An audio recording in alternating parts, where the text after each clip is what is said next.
Holiday hasn't. Holiday? At the end, I was not. Someone has to have keys. No, this is fine. I'm just saying, I want to go buy stuff. Oh, buy them. Oh, I can find the cans. This I did. Karen, we're ready whenever you are. I'm ready. All right, we're going to go ahead and convene this meeting. Today is Tuesday, September 21st, 2021. Let's start by indicating who's here. Starting with Connie. Connie Burgess. Terry Bodden. Nicole McDermott. Chris Wynn. Clark Nelson. Rich Knock.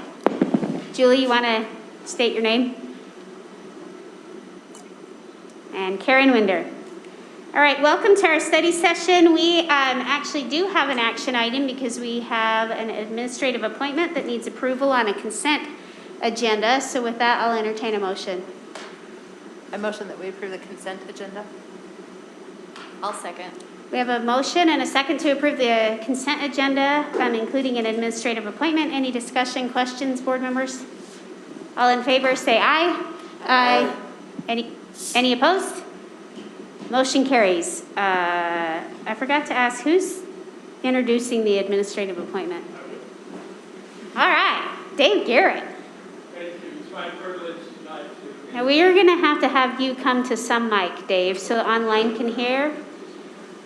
Sorry to interrupt you, Dave. I know, but still, people at home want to hear. My pleasure to introduce to you tonight Charlotte Bacon. Charlotte, stand please. Charlotte has worked in the school district for 7 years in the accounting department. She has been EA accountant, right? And has taken the position that Brian Hibson, who was under his group him to the budget department, so she's going to step up to that as assistant director. Please go ahead. All right, welcome, Garrett.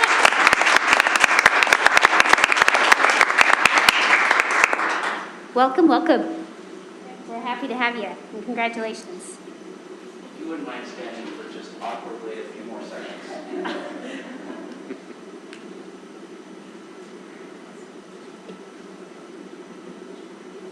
Cute mask that matches her outfit. Wow, that is a very coordinated mask. I like it.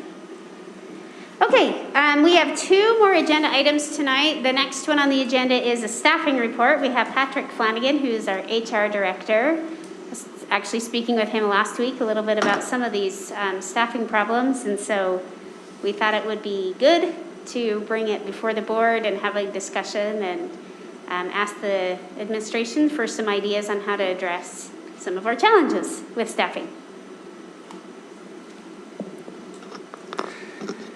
Thank you, members of the board and superintendency. It's my pleasure to be able to be with you this evening. First, let me apologize. I didn't know that these presentations should have been on a standard template, so it does look a little bit elementary. That's my background. Next time, it'll be a little bit different.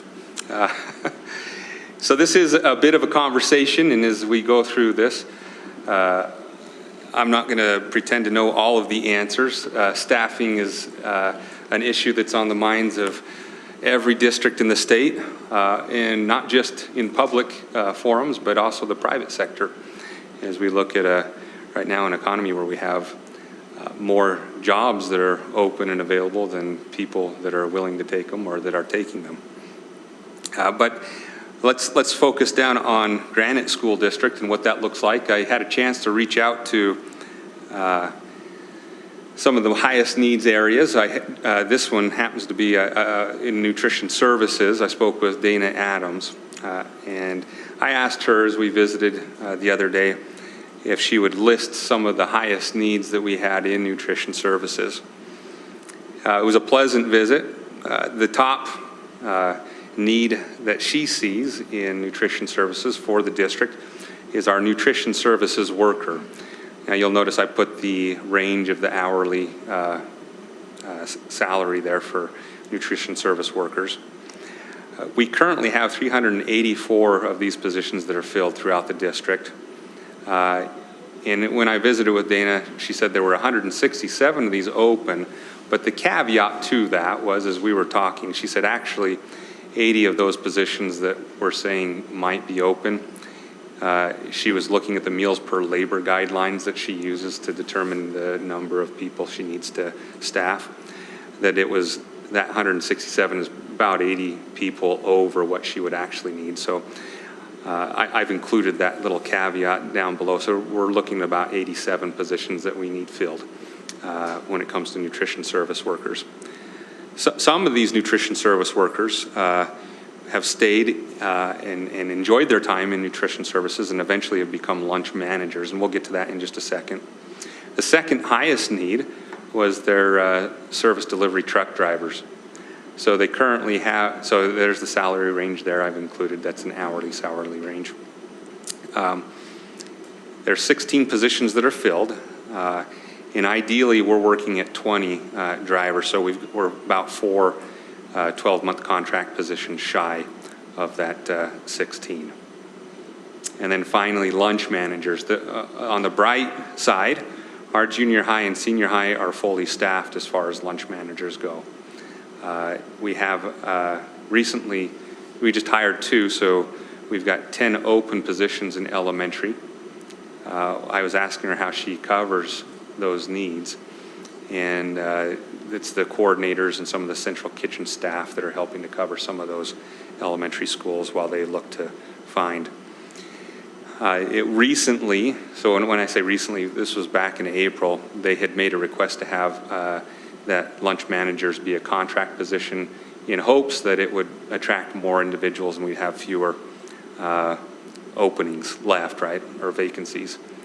As we got into the summer months and kept that posting up week after week after week, what we were finding was that maybe having it strictly contract position wasn't accomplishing what we had hoped it would. And so that we have allowed that to be not either a contract or an hourly position. There are some employees that wanted and desired to be able to work 3 or 4 days out of the week and help out. And so that change has helped us a little bit towards meeting the needs at the elementary positions, and we're going to be continuing to work with nutrition services to try and fill those. So that gives you just an idea of what I was able to find out as I talked to Dana out in nutrition services. Did you have a question, Nicole? I do. Uh-huh. Just because I know this, this is a hot topic around our elementary school, particularly. What is it that goes into determining whether or not it's a full-time position at the elementary or not? Yeah, Are good. none of the elementary's full-time positions for the cafe manager? No, so right now the coverage is just looking to get coverage, and so the vast majority are contract. However, if there are some locations where we're able to get coverage and get an hourly individual out there, I know that Dana's been working to do that so that we can have some coverage. And in some schools, it's going to be piecemeal between a couple of hourly workers that are lunch managers.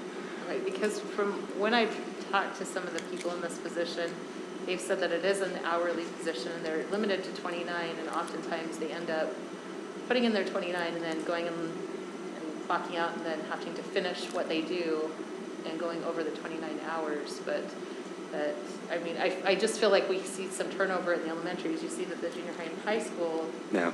their lunch managers are fully staffed, but I assume that they are full-time. Correct. And again, the contract position exists for that elementary. And I'm not sure, perhaps we're talking nutrition service workers. They are hourly, strictly hourly. No, this is a cafe manager. Okay, cafe manager. And there have been some that have been hired hourly. So perhaps that your school that you're referring to falls into that category. So Yeah. I guess that's my question. Where is the difference? Why are some hourly and some contract? Right. So when we were looking to go strictly contract, we were finding it difficult to get enough applicants to apply for those positions. And there were individuals that had the credentials and the experience to be a lunch manager, but couldn't take a full contract because they had either work elsewhere or other obligations. And so it was at that time that Dana came to HR and said, hey, I'm having difficulty staffing these positions.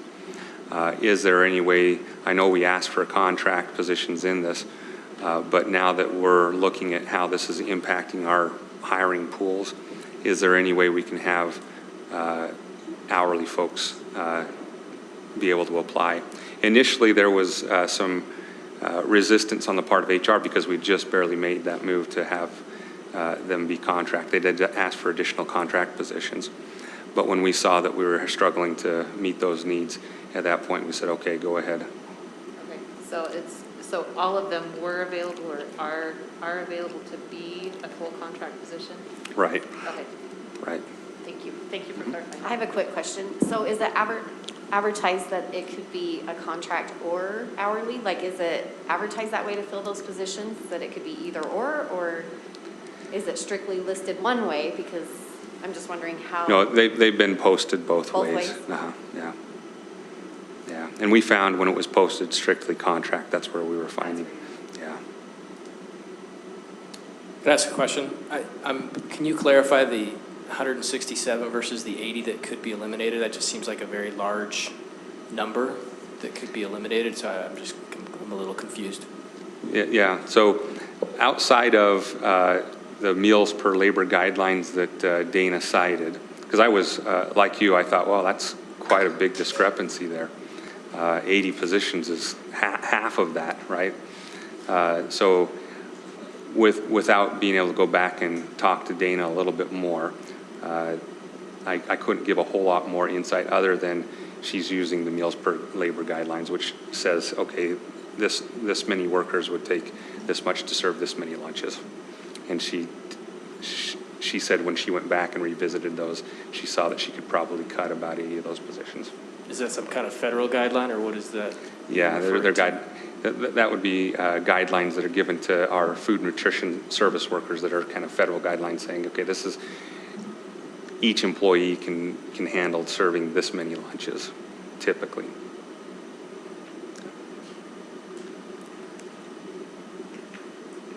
All right. So continuing on, had a chance to talk to Dave Gaddy in transportation. That was another high need area, especially in summer. We'd heard about the need and stressing about having enough bus drivers. And currently, we have 2 4-hour contract positions that still need to be placed. Everything else at this point, he said he feels pretty good about. You can see the salary range there next to it. He did mention that he could hire about 3 to 5 more that have never been filled going back several years. I think they're sometimes referred to as spare drivers, meaning that they're able to use them to plug in where there's drivers that might be out or when you have field trips, etc. But that seemed to be, when you look at other districts and where they're at, Dave's done a really good job, and I know they've been aggressive at reaching out to individuals, encouraging them to come in and apply, and really recruiting individuals to come. We continually have hourly bus driver position posting that's up, and as Dave said, you can never have enough hourly bus drivers, and so they're always looking to hire new individuals on. Those individuals that get picked up on an hourly bus position get a chance to be trained, and oftentimes those are the ones that end up applying for the contract positions.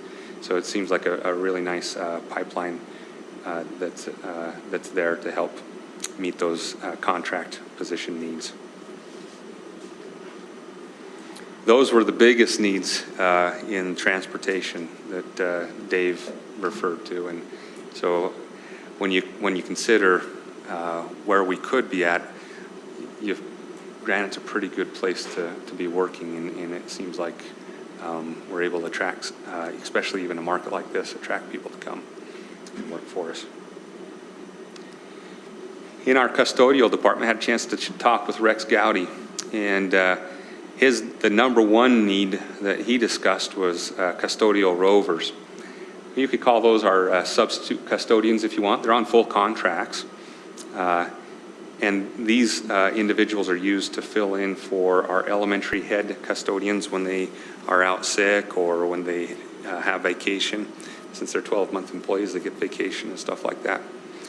Currently, we have 2 of those positions filled. There are 7 contract positions that are open. And so they are stretched trying to cover those. And that, he said that that's the biggest need right now in the custodial world. Next, he listed the custodial helpers 1 and 2. Sometimes we refer to them as sweepers. So sweepers 1 would be a student, and sweeper 2 would be an adult. That's really so our building principals get a chance to hire those. And he said that we're always in need of those custodial helpers, and so we're always putting up those postings. And in a few slides, we'll discuss some of the things that we're trying to do to encourage students and others to apply for the custodial helper position. Finally, the third biggest need he said he had was groundskeepers. There are 23 positions that are filled in the district, 5 open positions that we're looking for. And you can see the salary range for that. Maybe some additional information off to the side. One of the things that Rex said that he really loves about having an adult sweeper at a school is that the custodial rating scores go up when you have an adult that's there to help, which makes sense. And so if he had it his way, he'd love to see an adult sweeper at every school location. Thought just by way of information, it might be interesting for you to know that electricians were down 1 of 14 positions. So that's good news, I think, in a market like this. I mean, yes, we'd want all 14 there, but plumbers were down 1 of 8 positions, and HVAC down 2 of 8 positions. So that gives you a feel for our maintenance and custodial department and some of those needs. Had a chance to talk to Chief the other day as well. And for police officers, of course, you can appreciate across the nation, I think you probably check in any police department and they're going to be short-staffed. It's a difficult time to be a police officer, and probably coming on the heels of the last year and a half, it hasn't made it any easier. Police work is a difficult work. Here in Granite School District, we have 19 positions that are currently staffed, and there are 5 open positions. Chief just filled 1 of them, and there's a conditional offer right now that's out. We should be able to have that filled in 3 to 4 weeks' time. So we're working towards getting those positions filled as well. That gives you a feel for our police department. Hourly paraprofessionals. Now, it's hard to say here's how many hourly paraprofessionals each school should have, because that really comes down to budgets and how many they would like to purchase. Of course, with the influx of soft funding in our ESSER funds, every school up and down elementary to high school has looked and said, hey, we'd like to hire some additional paraprofessionals. At the same time that we happen to have a booming market, which tends to be a little more difficult to staff those positions. And so there's never enough, even in good times for the school districts, there's never enough paraprofessionals to go around. But we currently now have 967 paraprofessionals in Granite School District schools. Those are split into 2 different categories. We have regular paraprofessionals. Those are individuals that are going to be working in schools, doing push-in and funded with trust lands or ESSER funds or TSSA funds. And we have special education paraprofessionals. And you'll notice there's a little bit of a difference in salary on those. Here's something interesting that perhaps you might not be aware of. Those paraprofessional salary schedules have lanes and steps. And so when we say lanes and steps for each year that they work, they can increase their salary. And then lanes, when they get additional education, they're able to increase that as well, a lot like the teacher salary schedule. I wanted to show you what that looks like here. Now, this isn't something that's just an automatic thing. Our paraprofessionals are encouraged to take the steps to get that additional education so they can increase their salary. But you'll notice, is there a laser on this? Okay.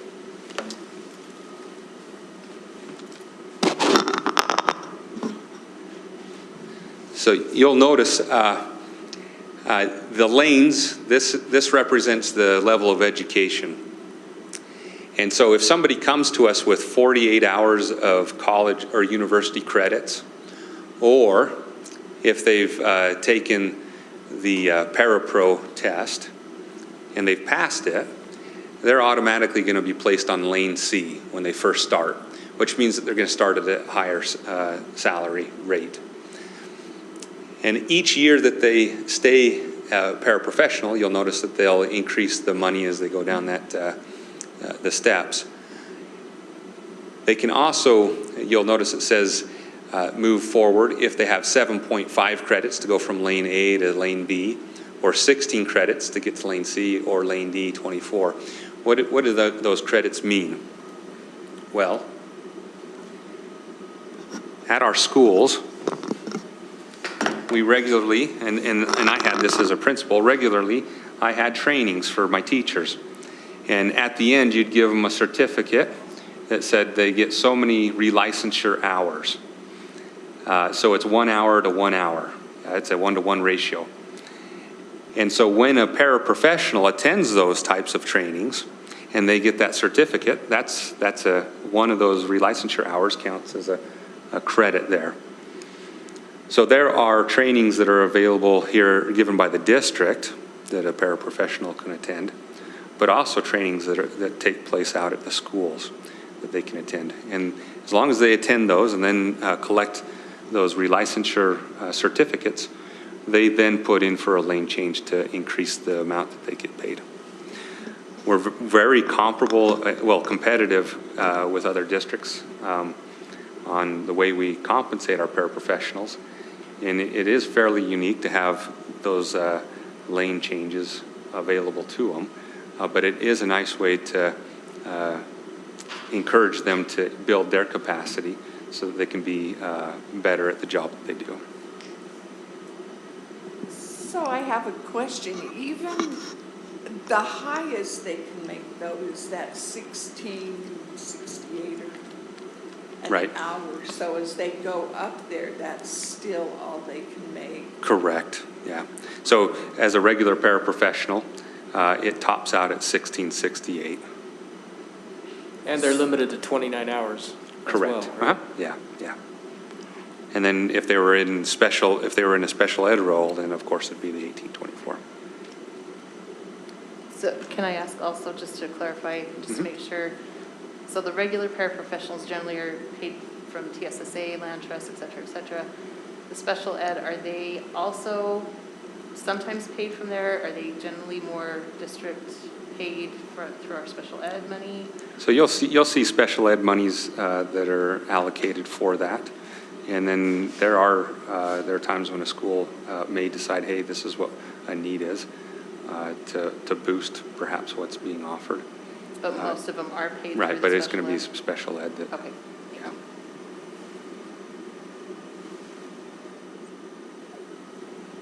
Yes. Yep.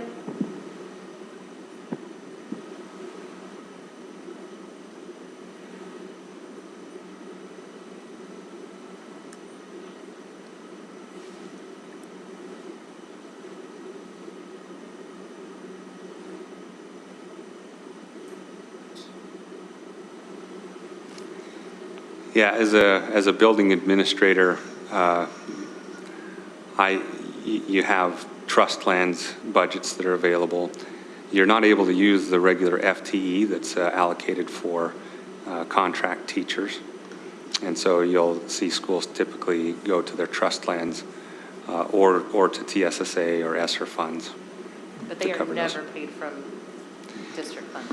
Yeah, the one exception to that is when we go through the fall staffing adjustment, if there's a school that has an extra half FTE, the principal can go to their faculty and say, hey, we've got this half FTE. Sometimes it's difficult to find some individuals that are willing to apply for half FTE.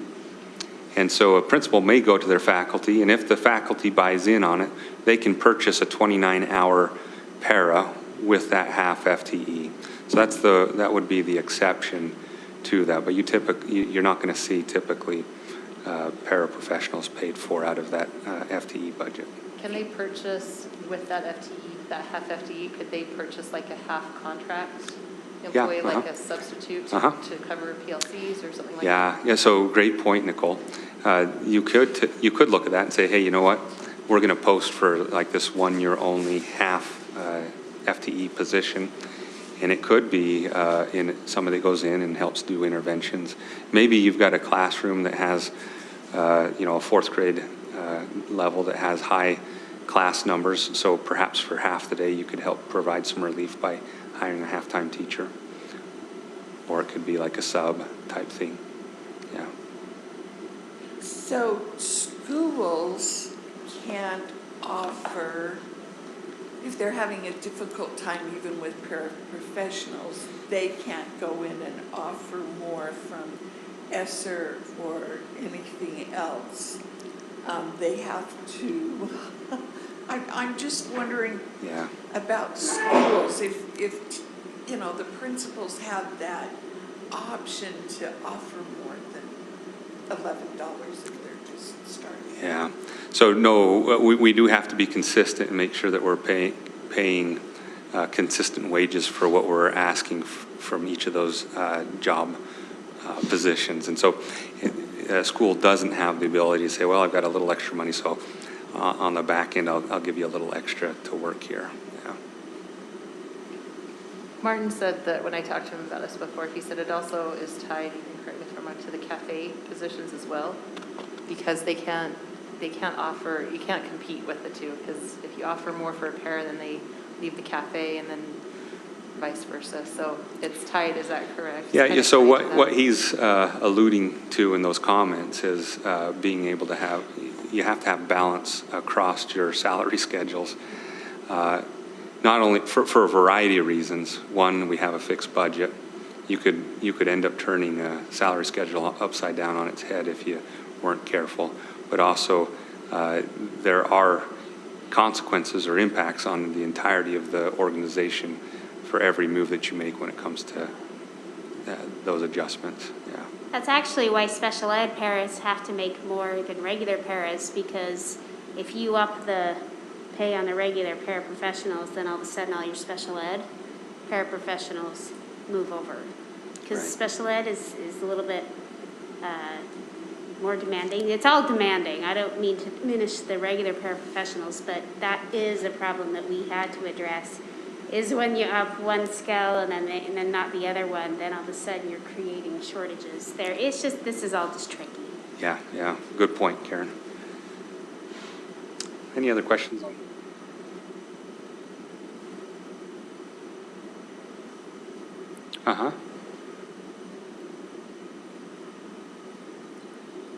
Yeah, they're both together. When I ran the report, I took it off QSS and just pulled it strictly paraprofessionals. Give me a little bit more time, I could sort that out, but that gives you an idea of where we're at.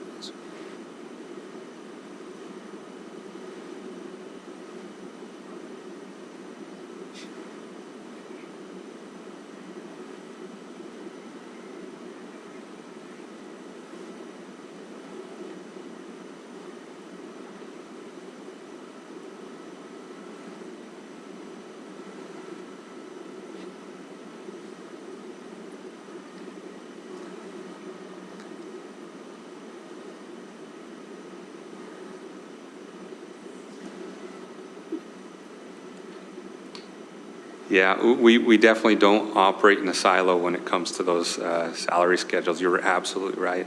So when you work on one, it impacts others as well. Yeah. All right. Wanted to share with you some information. Substitute teachers, that's another one that you've even probably seen in the newspapers. Well, we probably don't have newspapers anymore, in the news. And so I wanted to share some information. Yeah, wanted to share some information about our Granite subs, which I think you might find interesting. So we have currently 605 active subs in our system. That number includes 224 emergency subs. When we say emergency subs, building administrators, if they're savvy and connected with their community, they're going to make sure that they have some of those just dynamite parents that are willing to volunteer, kind of on a short list in case we can't fill. They'll have a parent that's willing to come in and help cover. And so those emergency subs are specifically to certain schools. I remember when I was out at Penn, I had a list of about 6 or 7 that said they'd be willing to come in at any point. And a lot of schools, regardless of where they're at in our district, have those. So we have 605 subs that are taking jobs. I included the salary schedule just so that you can take a look at it. It's very comparable to what you're going to find around the Salt Lake area, especially when you start taking into account the long-term on E and F. So those hourly subs that are in long-term jobs for 40 days or more, or 90 plus days, you'll notice that they get a considerable more as far as per hour or per day. They end up getting that back paid when the job's done. And so that does differ from a contract sub. And so perhaps I'll articulate the difference right now. So an hourly sub is just that. They're limited to 29 hours. So about 4 full days of subbing each week. And they're not required to have a teaching license. As you can see, it can be anywhere from high school or above. A contract sub is a sub that's hired on a teacher contract. They have a license, and they work every day as though they were any other teacher. In HR, we have a group, and I have had a group of about 5 of them for at least as long as I've been in HR. It was like my own faculty, if you will, and we use those contract subs to fill in long-term positions when a teacher goes out for health reasons or maybe a maternity leave or other. And so this year we've actually increased that thanks to some of the ESSER funds, and in an effort to try and relieve the system. We have 7, and recently I just got permission to get another 7, and so that posting, I've asked my directors, I think it should be up right now, but we're looking to get 7 more, so we'll have 14 altogether, which will be helpful. They always stay busy. When I had my group of 5 or 6 for the last 5-6 years, there was never a time where I didn't have them in a job. And even if there is a little break between long-term jobs, they pick up onesies and twosies on those days that they're not in a long-term job, so it helps. Patrick, do you ever have scenarios where there is an hourly sub and the principal just loves what they're doing, and so, hey, here's a pathway, but you can't quite cover the whole week because of that 29-hour limitation? Do you ever run into cases where they say, you know what, I like this sub, let's work together to make them contract, or is that just like, sorry, not an option? Do you see what I'm saying? Yeah, I'm thinking like our secondary schools. If there's a principal that's really having a hard time filling a sub and all your subs are out, does that scenario ever present itself, or is it really just, nope, you're a 29-hour? Yeah, wonderful question. So let me make sure I understand it correctly. If we had somebody that was, say, a 29-hour that was filling in, and the school loved that individual, and they're filling in, well, maybe they're filling in because they haven't hired that teacher yet, or maybe the teacher's out sick or something like that. So if there were a position open and that teacher or that sub had the credentials they needed to apply to it, and they could. But when we go from hourly to contract, that is a property right, and so we have to make sure that we follow that process, because it's a property, that contract is. Yeah, I understand that. Yeah, so have we had that happen? Absolutely. In fact, we've gotten a few of our teachers who, especially this happens, you'll notice around January timeframe when the mid-year teachers graduate, so the ones that graduate in December, they'll come in and sub for us. A lot of them do that, and then they end up applying and getting full-time teaching positions for the following year. In fact, all of the student teachers, and we go out and visit all of them. I visit every single one from the different universities. We would always encourage them to sign up as subs, and in hopes that they would, and knowing that they would bring a lot of talent once they finish their program to the district. So did that answer your question, Karen? Yeah, I'm just thinking of scenarios that could present themselves, if that makes any sense, trying to understand. But I do applaud the effort to go from 5 to 14. That to me, because we're all hearing, I think every board member's heard from constituents, what are you doing for paras? What are you doing for substitutes? We just, there's empty classrooms, or, my child lost a day or two or a week of learning because we don't have somebody consistent in there. And so I am hopeful. I love that number of 14 instead of 5. Each year when we hire them, because it always is soft funding, so there's never a guarantee that, at least there never has been, as long as I've been in HR, that we would have that funding for the contract subs.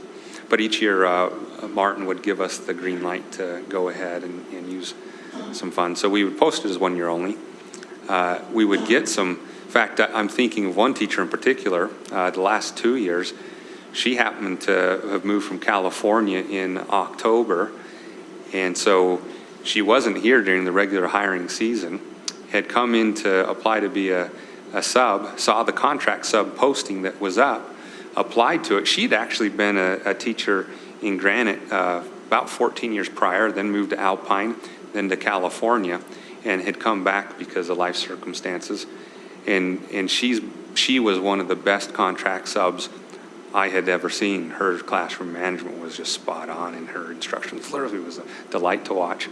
And I had principals begging her to apply to open positions when that was finished. So we do get quite a few teachers that come in as a contract sub who then get a chance to go from school to school, see what they like, and get some exposure and rub elbows with the principals, and then eventually go on to become full-time contract teachers with us.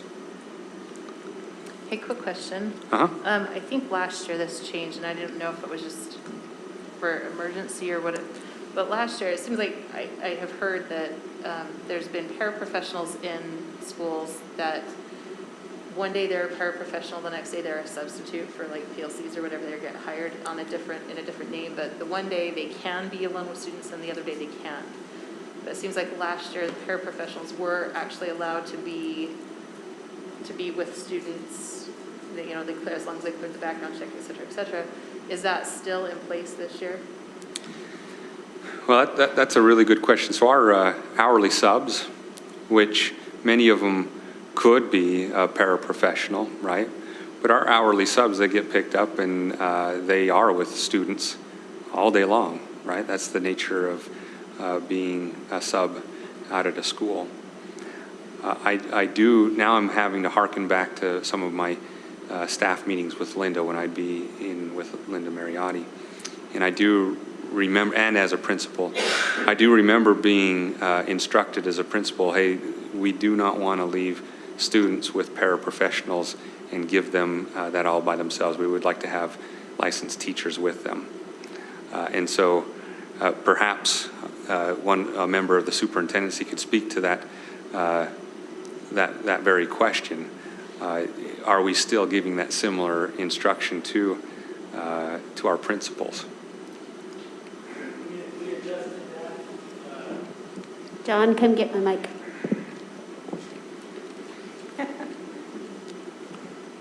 We adjusted that guidance COVID, so about a year and a half ago. Okay. Largely due to the fact that we have had such a sub shortage in the schools. And we tried it last year and it worked fairly well. And so currently, since we're still in COVID, we still do have paras that are covering classes.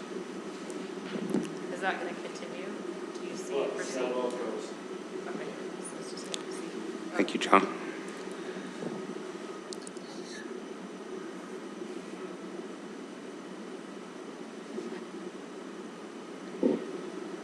I'm on it, Julie. I got you.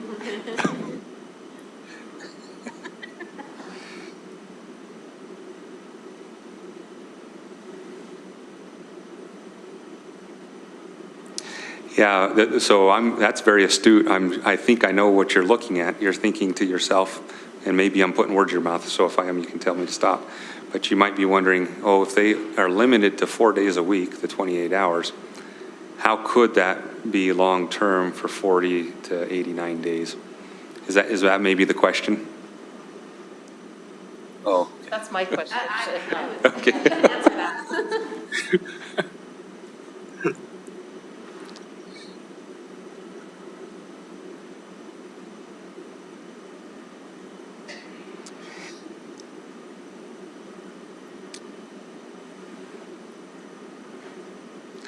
Right. So yes, that does mean, because we're limited to those 29 hours, that you look at 4 days out of the week, you've got a sub that's taking that job, and they're there. And then 1 day out of that week, you have another sub that's going to be covering that class if you have to cover it with hourly. One of the benefits to having contract subs that are full-time teachers that are on a full-time contract is they work the same days as a regular teacher. So our contract subs, when they're assigned to a long-term job, of course this salary schedule doesn't apply to them. They just get their regular salary, and they work 5 days out of the week. And in fact, they just become part of that faculty for the 6 to 8 weeks to 15 plus weeks that they're there at the school. If it has to be covered with an hourly sub, then that is the case. And yes, that's definitely not ideal. Now, to the question about how is that possible to have 40 days or 90 plus days with a 4 day a week sub, we don't fault or we hold harmless that sub for the 1 day that they're not able to work. So that doesn't count against them, if that makes sense.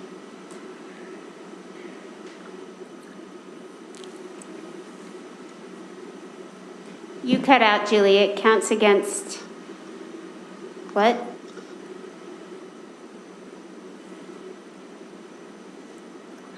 Oh, yes. In no way was I trying to gloss over that. That agreed. That is not a nice. Yeah.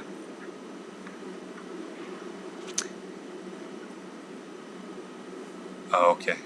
I do have to say, it does impact.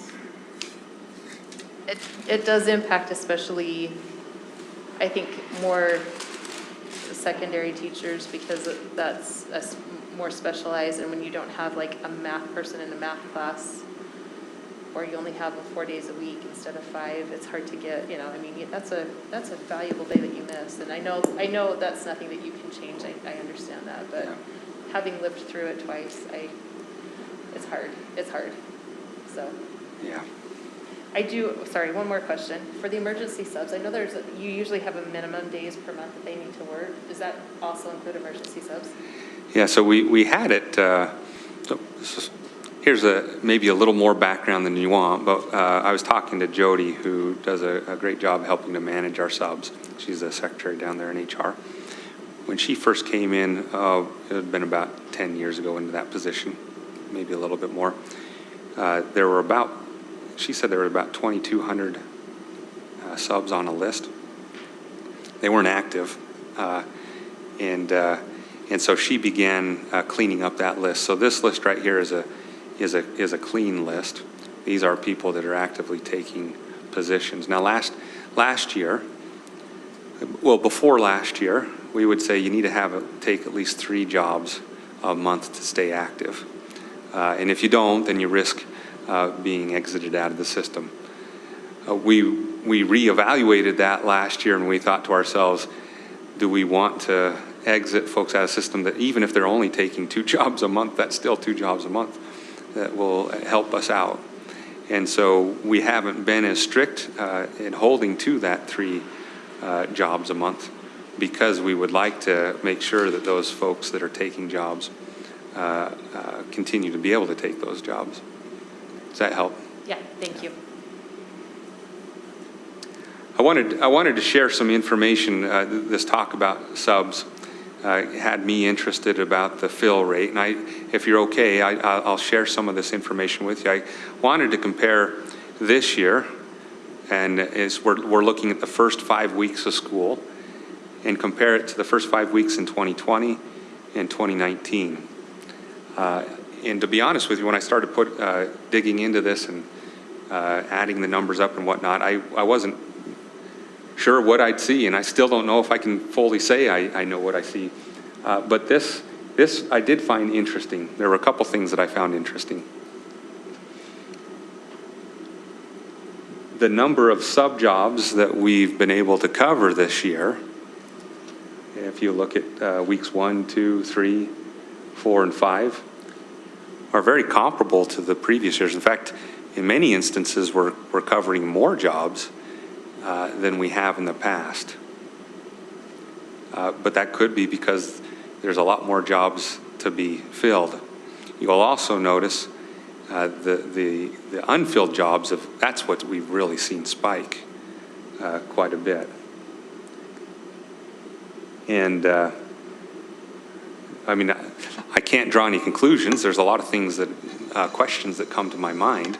And I plan on continuing to compare this each week, just to watch over the course of the year what that might look like and see what the trends look like. It was interesting to notice a slight bump on the 3rd week on each one of those. And I don't know if that's because it's around Labor Day. But I can say you'll notice a big bump in 2019 at 618 jobs filled.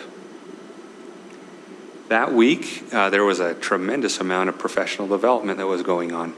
So this was before COVID, when the superintendency decided that we wouldn't allow professional development to be one of the reasons that we call in a sub. And so in just a minute, you'll see, in fact, I'll just go to that now. So I wanted to compare the reasons for subs that were called out in the totality of the 5 weeks. So what we've done is we've looked at each reason that can be called in for a sub, and then I've just run a total of, over the course of 5 weeks, how many of those jobs were tied to those. So in 2019, you'll notice the main reason the first 5 weeks for subs was for professional development. And that's not a bad thing. Professional development is important. It builds capacity of teachers, right? But what our superintendency wisely saw as they were heading into COVID for 2020 was that would severely hamper our ability to be able to cover teachers that are out because of sickness. And in preparation for that, a determination was made in 2020 that we wouldn't allow, and that's why you'll see in 2020, professional development is at 0. The second highest in 2019 was sick employee, right? So sick leave. When you get to 2020, you'll notice that the main reason for subs was for sick employees. And those numbers are fairly consistent. It's not too big a difference when you add up the totals of the 5 weeks. In 2021, you'll notice that sick employee is the main reason for our sub-jobs right now. And what's interesting is at this point, it's doubled about the amount of what we've seen the previous 2 years. Now, there's a whole lot of things that you could maybe question about. We don't have enough to say this is the reason why. I honestly, here's gospel according to Flanagan, if you will. I still remember an approach that I have taken and perhaps even still take, but maybe not so much now. And this is maybe one way that COVID's impacted the way we do business. This approach of, I'm tough as a teacher, or I'm tough as a school principal. If I'm not feeling well, I'll just suck it up, drive on. I'll go to work and still. And I think we're seeing a change in that related to COVID. We're a lot more aware of, hey, if I'm not feeling well, I'm not going to go into work and be irresponsible and share that with my colleagues. We can't afford to do that. So it could be a little bit of that. Patrick, would you, for the board's sake, I know that when I was talking, when I was going through these numbers with you, you brought up the term fail to fill, and that is terminology specific to our district, is what I found out. And it may not be common, and it alludes that on these charts that these are positions or classrooms that are left unfilled when that is not in fact the case. Yeah, great. Thank you, Ben. I just assume, yeah, I just kind of, it becomes second nature, so you just assume everybody. So those failed to fill, which is in orange, and it tells you the number of failed to fill. So it ranges anywhere from 0 to 180 at a high point there. That means that the system, our hourly subsystem, didn't fill it with an hourly sub. But it doesn't mean that there were 180 classrooms that week that didn't have a teacher and the kids were running wild. So they would have, at that school, used adult staff that don't have students tied to them. They would have then been reassigned in that fail to fill case to cover for for a sick teacher that might not be in class. In an extreme emergency, so we have a second backup in case the school doesn't have adult staff to cover that. We've arranged for district specialists that are teachers that don't have classes tied to them on a rotating basis to go out and help cover for those schools that aren't able to meet their needs, even with the adult staff that are in the building. So Patrick, one of the complaints I've heard, and board members you can speak up if you've heard similar things, is in secondary a lot of people are giving up their consultations in order to go and cover a class period, which in secondary is a possibility because they all have different consultations. And so, but I know, and then I think the backdrop is, if you can't find somebody to fill those positions, then you can call the district. So, for some of our district people to go out. You can imagine, though, if I'm a teacher, is there undue pressure put on me? What if I don't want to give up my consultation because I've got some important things I've got to prep? And then, so that's one question. And then the second part of that question is, if you're a principal or whoever's in charge of ensuring that there is a teacher in the classroom, are they put under pressure to not be able to call the district because that teacher's like, nope, won't do it?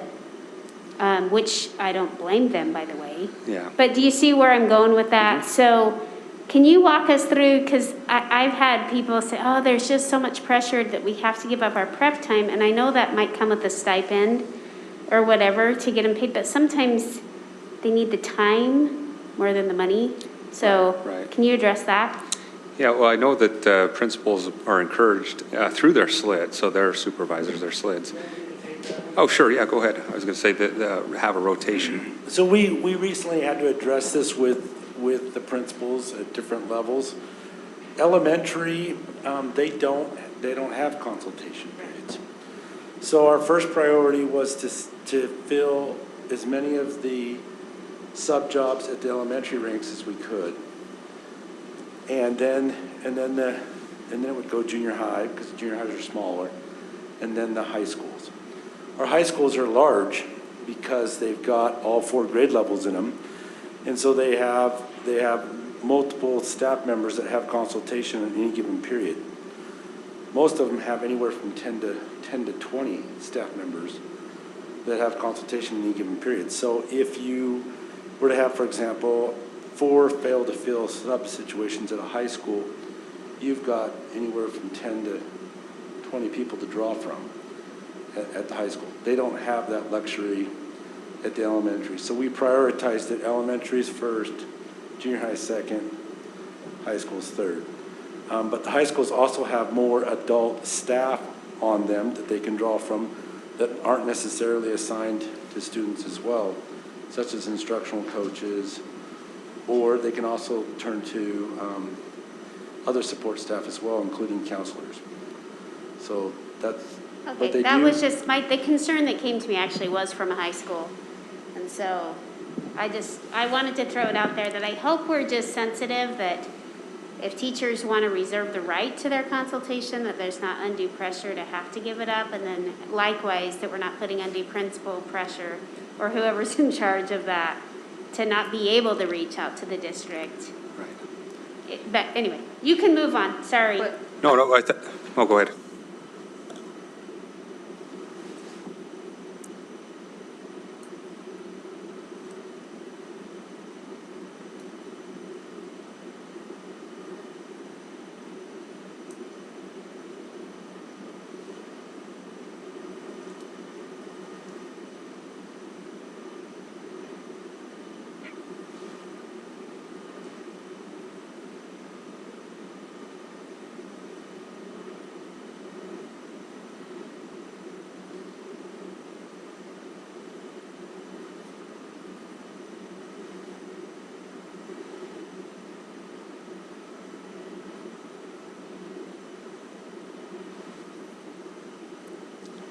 Yeah. Nicole, did you have a comment? I did have a question. So our high schools are all in the 4x4 block. I know generally you can get compensated as a substitute for selling your prep period. Is it possible, I don't know if this is even, I don't know if it's done, but can they split it? Can they do, because I think that takes at least some pressure off teachers when they do say, okay, I'm willing to help out, but can we do 45 minutes and 45 minutes? Can they still be compensated for that, just the half period, or is that not even a possibility? Yeah. Just throwing that out there. That's something definitely that could be explored. I'm not aware of that happening. I know at the elementary level, there's not even compensation. And so when an adult staff takes that, let's say I'm an STS or perhaps a reading specialist, and it's my turn because there's a rotation, that's their assignment for the day. And there's no way to make them stay after 8 hours to allow them to do their other job as well. We could look at and see, is that possible to split that between 2 teachers? Yeah, because I assume in the secondary, like you'd fill in with your STS or, whatever you have your coaches. But beyond that, I know that they offer don't they usually end up offering to pay the teachers for that if they cover a period? In secondary, In secondary. Yeah. Mm-hmm. So that's, I guess, just what I'm asking is, can you split that? Yeah, so I'm not aware. Yeah, go ahead, Rick. What you might see in that case, like say you and I both have second period consultation, and we're going to split it. I'll cover the first half of the class and you'll cover the second half. I don't know that the pay structure works for that, but what you might see at school is, well, this time we do it, put me down for the pay, and then next time we do it, put Nicole down for the pay. They're also asked to, the principals are also asked to keep a list of everyone, and they go through it, so they're not always asking the same person or people to cover. So they rotate through it so that everybody has the opportunity to help one another out. Because every teacher at one point or another needs someone to cover for them. So they keep a list so that everyone gets that opportunity, so to speak.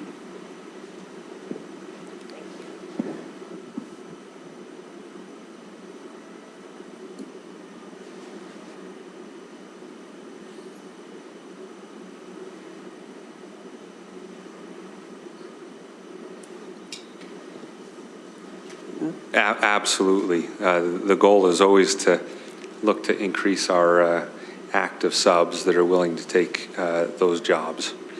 Yes, absolutely. And again, those subs, they get a choice between which schools and jobs they take and what days they work. A lot of folks are drawn to that because there's a lot of freedom in subbing, and they get to pick which schools they take. So, along with that very concern that you hear teachers talk about, as I went around and worked with some of the departments for the district specialists, of course, these fine individuals are just as dedicated as teachers as you find out in the classrooms. They've been hired for specific jobs, and I heard loud and clear that when they go out to fill in an extreme emergency, their work is needing to be done as well, so they're feeling like they've got to try and balance the two jobs. These scenarios that we're describing are not ideal, and so we're working our very best to address that. But I have, for the last 2 weeks that we've had the emergency subs, there's been 9 individuals that have gone out from the district to fill in. That's a total for the district. So, and I've written a handwritten thank you note to each one of them, telling them thanks, hoping that they'll know that we appreciate the work they're doing. I know that doesn't go very far, and it'd be much nicer to give them a fat check, but a couple candy bars and a thank you note hopefully will let them know that we're aware of what they're doing. All right. I'm not going to spend too much time on here. I was just, in my mind, I thought there are differences when you look at private versus public, and those are real things that we deal with as a public institution. And one's not better than the other. And certain individuals are attracted to private industry, others are attracted to public industry. I just, as I was thinking through, as we look at our staffing, recognizing that here we are in a public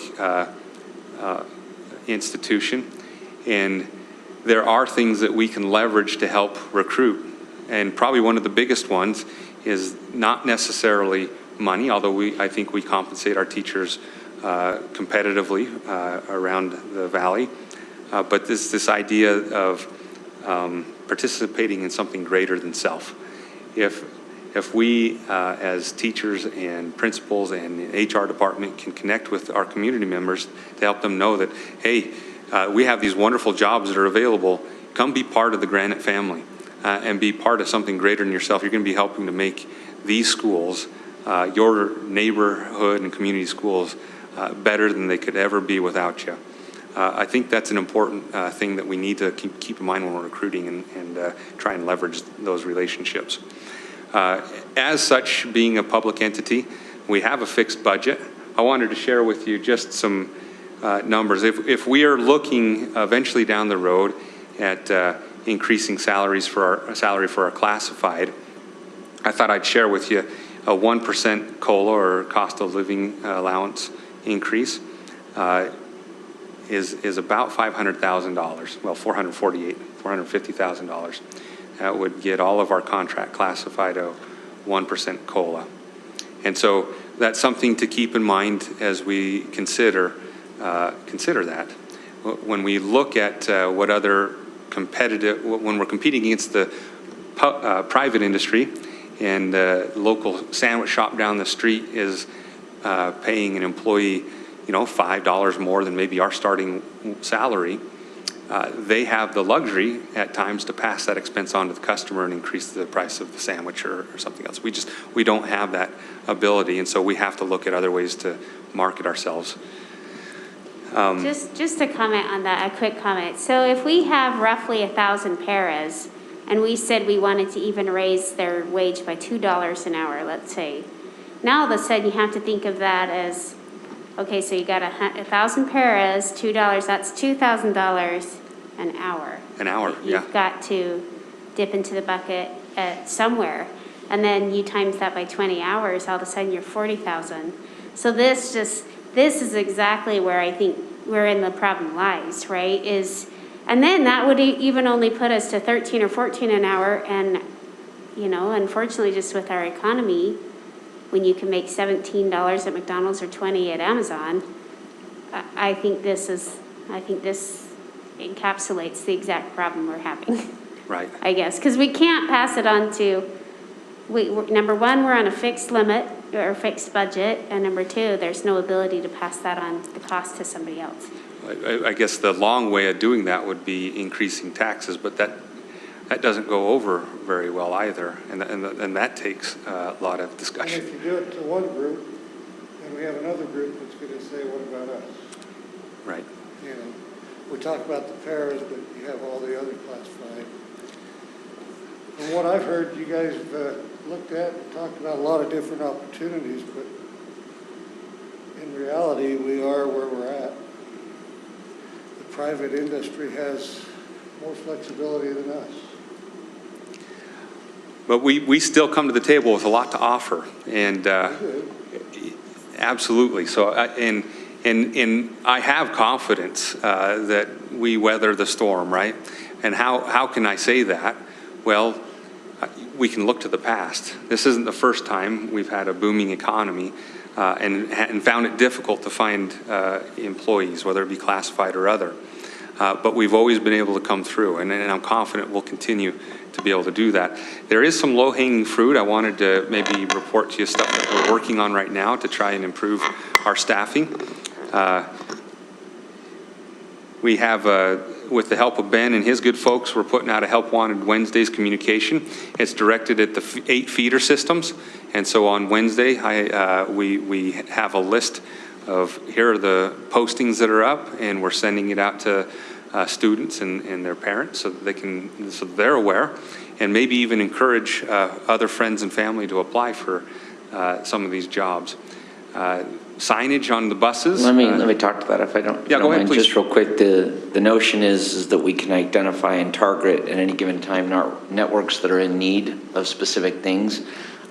We have not ever communicated directly with our students regarding open vacancies. And so trying to accentuate or enhance what we see schools doing that are able to solve these problems, they're marketing those positions directly to their community. I talked to a high school principal. He said I needed sweepers, so I just got on the intercom one day and I said, hey, I need 7 sweepers. This is the pay rate. Come by the front office if you want a job after school.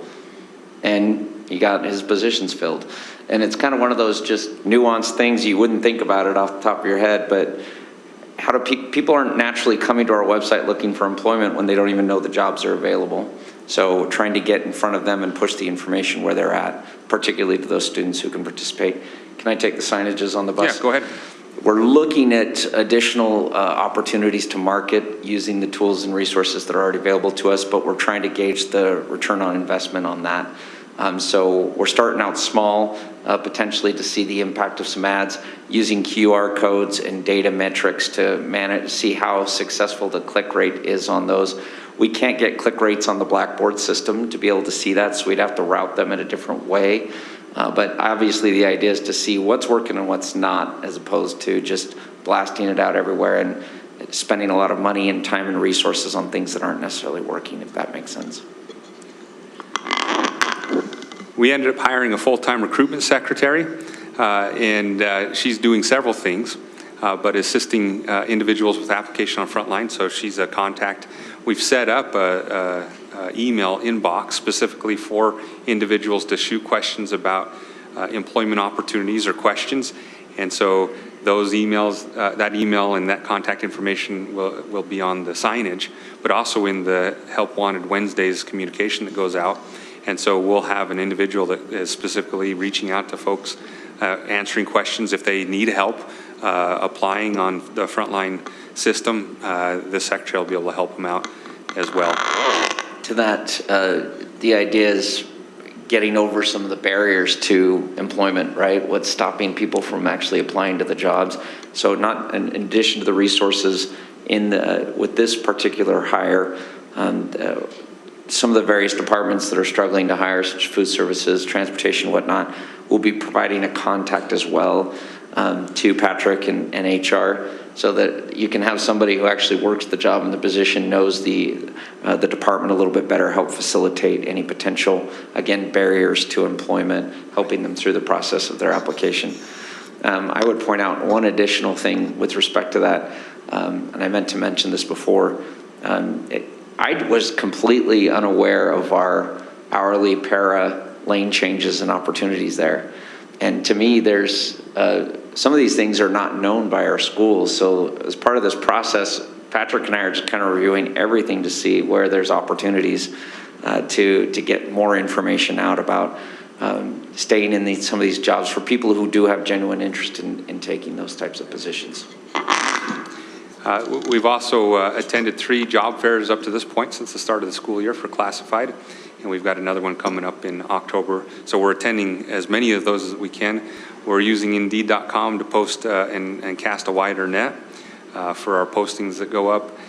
And all of our postings automatically go up on the Workforce Services site and K-12 job spot, as well as our own website. So we're trying to cast a wide net as possible, so that when our postings do go up, we've got a better chance of people seeing those. This is a possible short-term help that we might look at. Worked with Ben and his folks. We were talking about an employee referral example. So this is a rough draft version, if you will, of what this might look like. Here, I can It's not showing on the screen.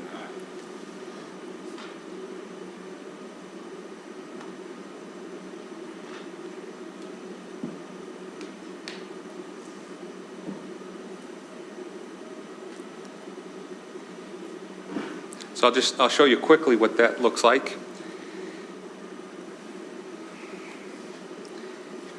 Protected simply means it's not available to the public quite yet. So as you look at possibilities as far as incentives to get people to want to apply, you could look at like a signing bonus and there's pros and cons to all of these.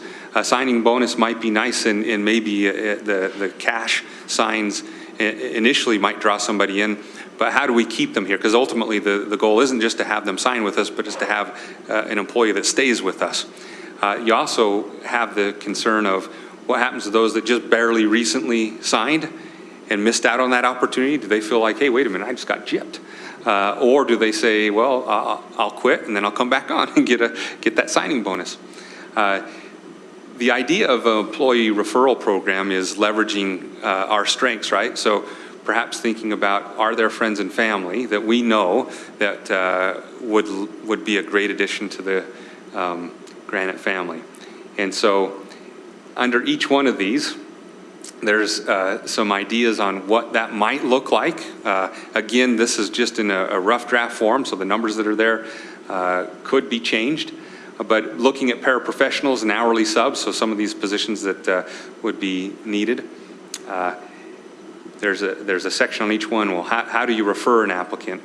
And so there's a form that the teacher or the employee that refers them to would fill out, so that we in HR could track that and see, okay, this person's saying they referred somebody. And then the person applying would have to indicate on their application, and there's a place to do that, I was referred by so-and-so. That would allow us to match that up and say, okay, yeah, they were indeed referred. And then who would be eligible for that bonus? So in here, I put down any Granite District employee, with the exception of employees on the administrative salary schedule. I just threw that out there, saying, you know what, I think as administrators, we get compensated fairly well, and I don't know if we should necessarily be considered for a program like that. Now, I'm sure there may be others that disagree. I'm just throwing that out there saying, here's what I came up with, and this is flexible and moldable, right? How much is the referral bonus? Well, that could change, but perhaps it might look like something like this. For paraeducator, you'll earn $100 per referral once they have successfully completed 3 months of employment. I think if we get somebody in our schools and get them working there for 3 months, they're going to see how awesome it is, and we're going to have them for longer than 3 months. And then when would the employee get paid? Well, it goes over that as well, right? And then for hourly subs, the idea is that they take jobs, not just that they apply and go in the pool. So maybe we attach, they need to work so many days, right? And there's something similar to that for each one. So how do I refer? There's a section for that. Who is eligible, and when will I get paid? The amounts and all that, and the length of time that they have to work in a position, that would all be flexible. But that's something that we're kicking around saying this is doable, and I think it's a way to recognize the importance each one of our employees plays in the recruiting process. Those relationships are key. We're in a people business, and if we can, if we have employees that have friends and family that are looking for work and would do a great job, why not take advantage of that? Any questions on this? Okay. When would that be implemented? When? Well, that's a good question. If there's some things that we would need to, I wrote down some questions that we still need to address. Okay. So some of the questions, but I think they're workable and doable. Where will the funds come from? How are we going to do this? We know that this would be a temporary thing. This isn't something that goes on forever and ever, right? That's the beauty of a bonus or referral program. It would be for high needs areas. So how to track and who will track that? Those are things that would need to be hashed out. We would need to look at our systems. How are we going to make sure we communicate this to payroll so that somebody's getting paid when they should? These are all very doable and workable.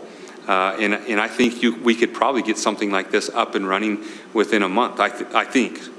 Now, maybe Rich Welch in payroll would gulp a couple times if he heard me say that. This is me talking without having talked to him.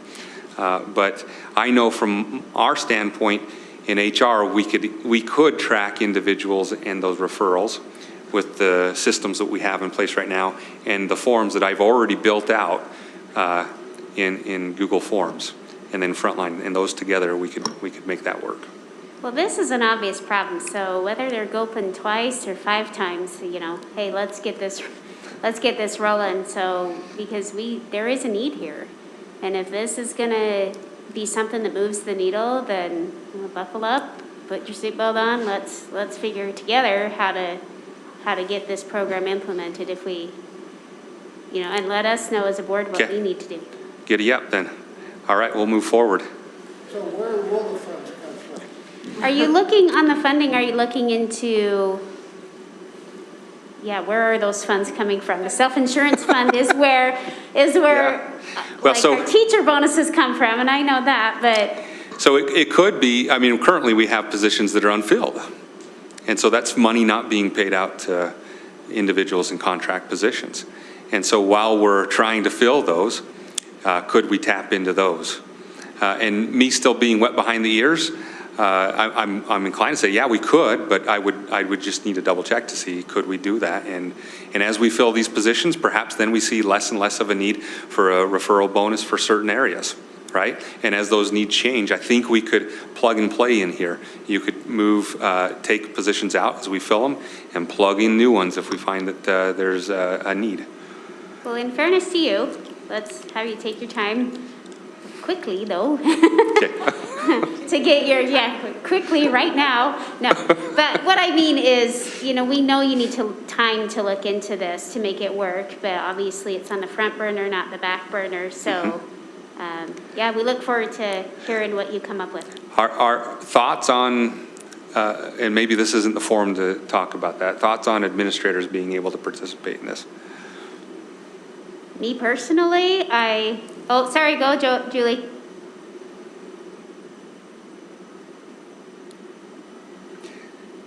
Oh, okay. When you put that up there, I just think that's wise to eliminate them from the referral, because otherwise it could be easily read as a conflict of interest. They're trying to pad their own pocket. Well, one of the things that I worried about, one of the things I worried about in HR is we do recruit, and I don't want anybody to think that we're getting people to sign up and then getting extra kickback on the back end. So anyway. All right. Well, moving forward, I heard you loud and clear. So, Julie, did you have a question?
Yeah, no, that's very astute. This is not a panacea. And even in the best of times, we've struggled to fill positions like you identified. Paraprofessionals, we've always struggled. Even at times, our bus drivers, what have you.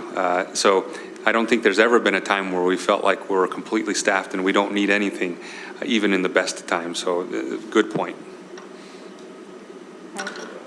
Rich?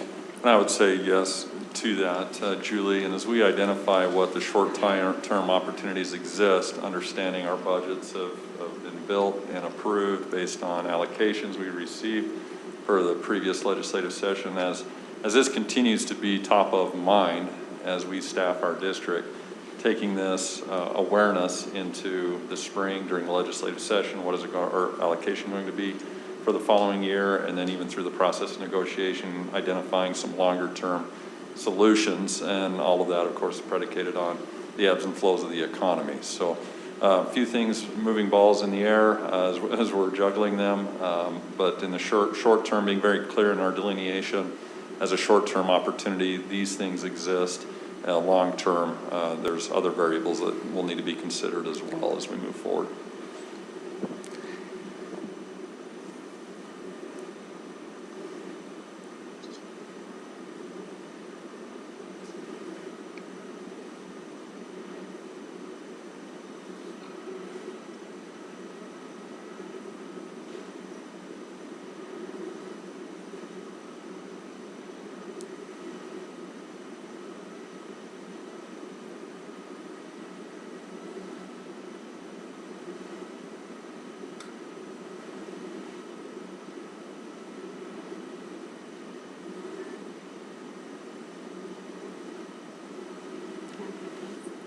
Thanks, Julie. Those were some short-term thoughts. Long-term, to stay healthy and keep in sync with what the market and what the Salt Lake Valley has to offer when we start looking at other comparisons to other districts. The importance of job analysis comes to my mind. And that job analysis is what allows us to officially look at a job systematically and look at the responsibilities, duties, what are the accountabilities, what's the work environment like. And I think our long-term approach has to be looking at some sort of cycle, a regular cycle of doing a job analysis for our different departments and the positions that are in those departments. I had gathered some information, and I'll make this really quick. I apologize. Hopefully I'm not taking too much time. But from 2010 until now, we've done a few of these job analysis. Back in 2014, there was business services directors were done. In 2016 and 18, we had foods in the central kitchen that was done. And then in 2019, information systems and grounds were completed. To give you an idea, they do take time, and it's not really exciting business, right? Maybe not as exciting as a referral or a bonus, but it is so important. The information system and grounds one took about a year and a half. And the cost of those as well, it ranges depending on what they're looking at. But to give you an idea, the foods and central kitchen together were about $16,000 to complete that, and about $34,000 for information systems and grounds. So that gives you an idea of what that looks like. So long term, my proposal is that we look at perhaps a once a decade cycle or something to that effect. As we look at jobs. I think it's important that when we are looking at jobs and making decisions on salaries and benefits and compensation and responsibilities, what those job titles are, that we make those decisions not so much on emotion of the moment, but we make that based off of good, solid information that comes from a job analysis. This just goes through what a job analysis involves. Again, from that, we get the job title, location, summary, duties involved, the working conditions. And then Why are those important? Well, it helps HR to determine the compensation package, perks, incentives for a particular position, and then training that would be needed, and then ultimately, how do we meet the organizational goals? So I hope that some of this information has been helpful. I tried to prepare what I thought might be on your minds. If there's additional information that you would like or that we need, I'm happy to look that up and come back and report back on that at another time. We appreciate you putting all this information. We know this isn't like a one and done conversation because, you know, obviously there's short-term problems, long-range problems, but we appreciate that. That was helpful. But I heard loud and clear, within a month, I'll try to have that referral ready to rock and roll. Yep, that'll be awesome. And please update us. Yeah. All right, thanks, Patrick. All right, we are going to recess for 5 minutes, and then when we come back at 6:35-ish, we'll address the last item on our agenda, which is strategic planning, and we'll turn the time over to Dr. Nyben.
All right, we are going to welcome all board members back to their seats. Our 5-minute break turned into a 10-minute break. I should probably learn from that. Julie, are you with us? Oh, Julie's having a snack.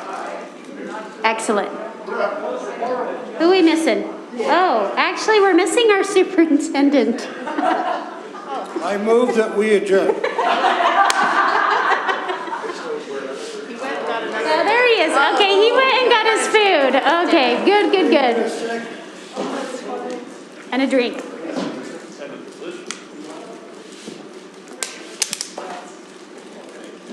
What is this? All right, welcome back. We are going to continue on, turning the time over to Dr. Nye, who's going to lead us in a conversation of strategic planning and vision overview. Turn the time over to him. Thank you. Good evening. Pleasure to be with everyone. Ben, this is your computer. If I go to Safari, am I going to be okay? Or where's your Google Chrome? Just want the internet for now. Yep. Sorry. And we'll just share screen. There it is. There you go. There we go. Let's just blow this up a little bit. Stacy, that was great. That was like a kid. And we're sharing the screen right now. Yeah, because for Julie's sake. Okay, perfect. Board, I just want to bring to your attention a few things this evening, and as we think about strategic planning for district, we have to understand a little bit about some of the context behind the why, given the what. I just want to share a few. That left-hand bottom corner again. There you go. There we go. The hot corner, sorry. We should be good, right?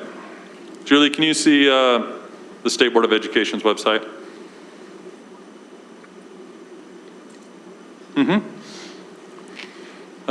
Board, there's, and you've heard me talk in our town halls, if you've been able to attend those, what is of most importance and the measures that we look at to determine what is of most importance.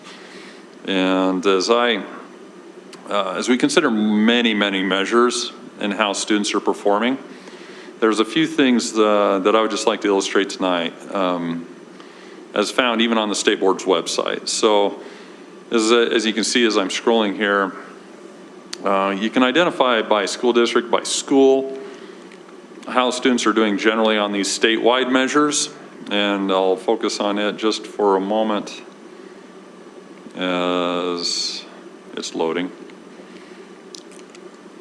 to kind of show you where we've been and where we are and how it might inform where we're going. So I'll just blow that up just a little bit.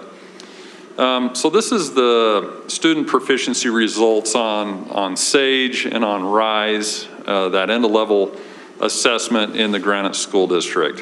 Full disclosure, this 2021 data isn't necessarily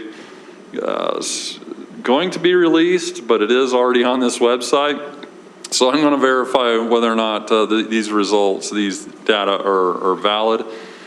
Joan Bramble and Aaron Wilson will go into a greater in-depth overview at another time as that data is audited and publicly released. But you need to take a look kind of where we're at in the Granite School District. And I bring or I highlight this here because as you can see, if we understand if this 2021 data are correct, we see what can be attributed to COVID and the disruptions that we experienced last year, where you saw a 5% decrease in English language arts, about the same in math. Interestingly enough, and statewide, there was a little increase in science. As you look at these data, though, one thing's clear. We need to do better, in a word. And that's not to suggest that our teachers aren't working hard, our administrators aren't working hard, our staff aren't working hard. It's just how do we evaluate the nature of our system and how we deliver education to get different results? Because there is opportunity to improve. And that's really where the strategic planning process comes into place. because it begins to prioritize of everything that we do, what are those things of most importance, and how are we going to make sure that they are of benefit to children in the classroom. Again, I use this measure as an illustration.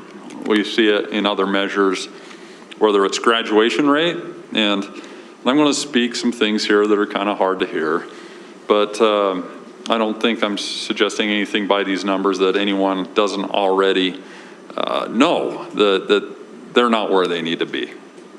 Graduation's no different. Right now, our graduation rate for 2021, in 2020-2021, this school year, students have up until September 30th, a couple weeks still, to finish up this graduation year before they calculate the graduation rate.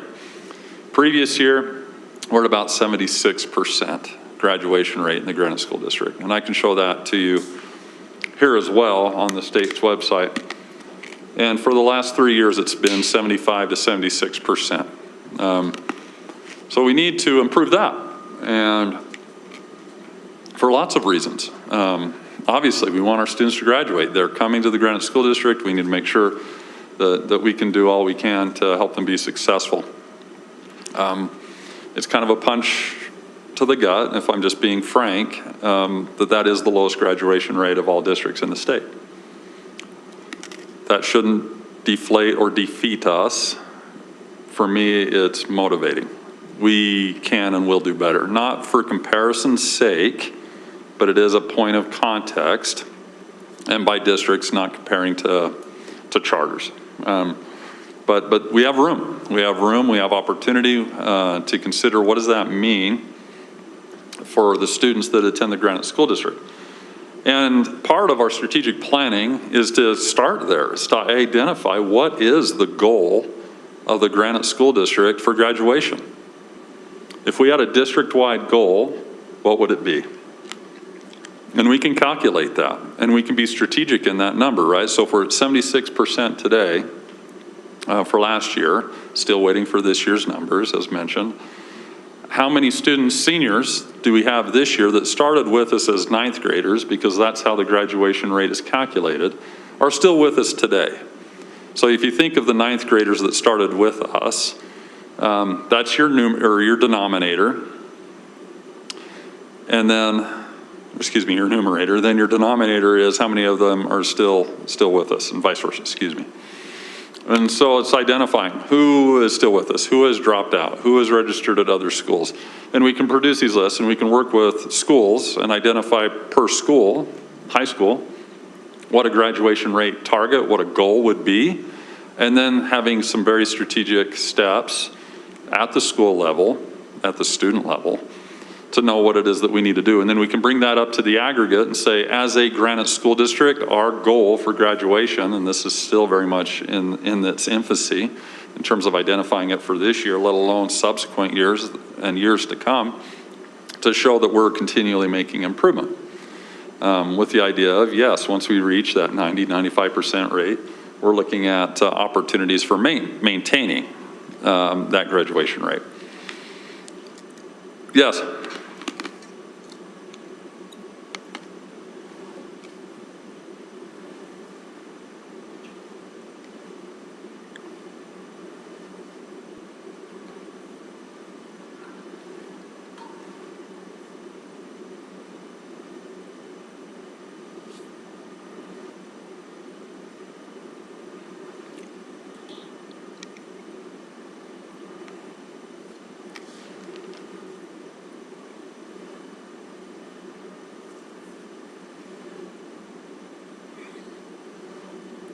So, yeah, so that's the value. Oh, sorry. You're cutting out just a little bit, so I thought you were finished. Did you have more to say? Okay. So RISE is a grade 3 through 8 test, right? It used to be up into, when it was SAGE, into 10th and 11th grade and so forth. Depending on the courses that they took, you could still have a SAGE assessment. So RISE now is a 3 through 8, grades 9 through 10 is ACT Aspire Plus, which data say some similar things. 11th grade is the ACT. And so as you extrapolate that information, right, I mean, we per year are once we understand our data, are looking to disrupt those trends, and so hopefully by their senior year. But to your point, yes, we could and are, and you'll see how we think about that strategically in our strategic planning effort.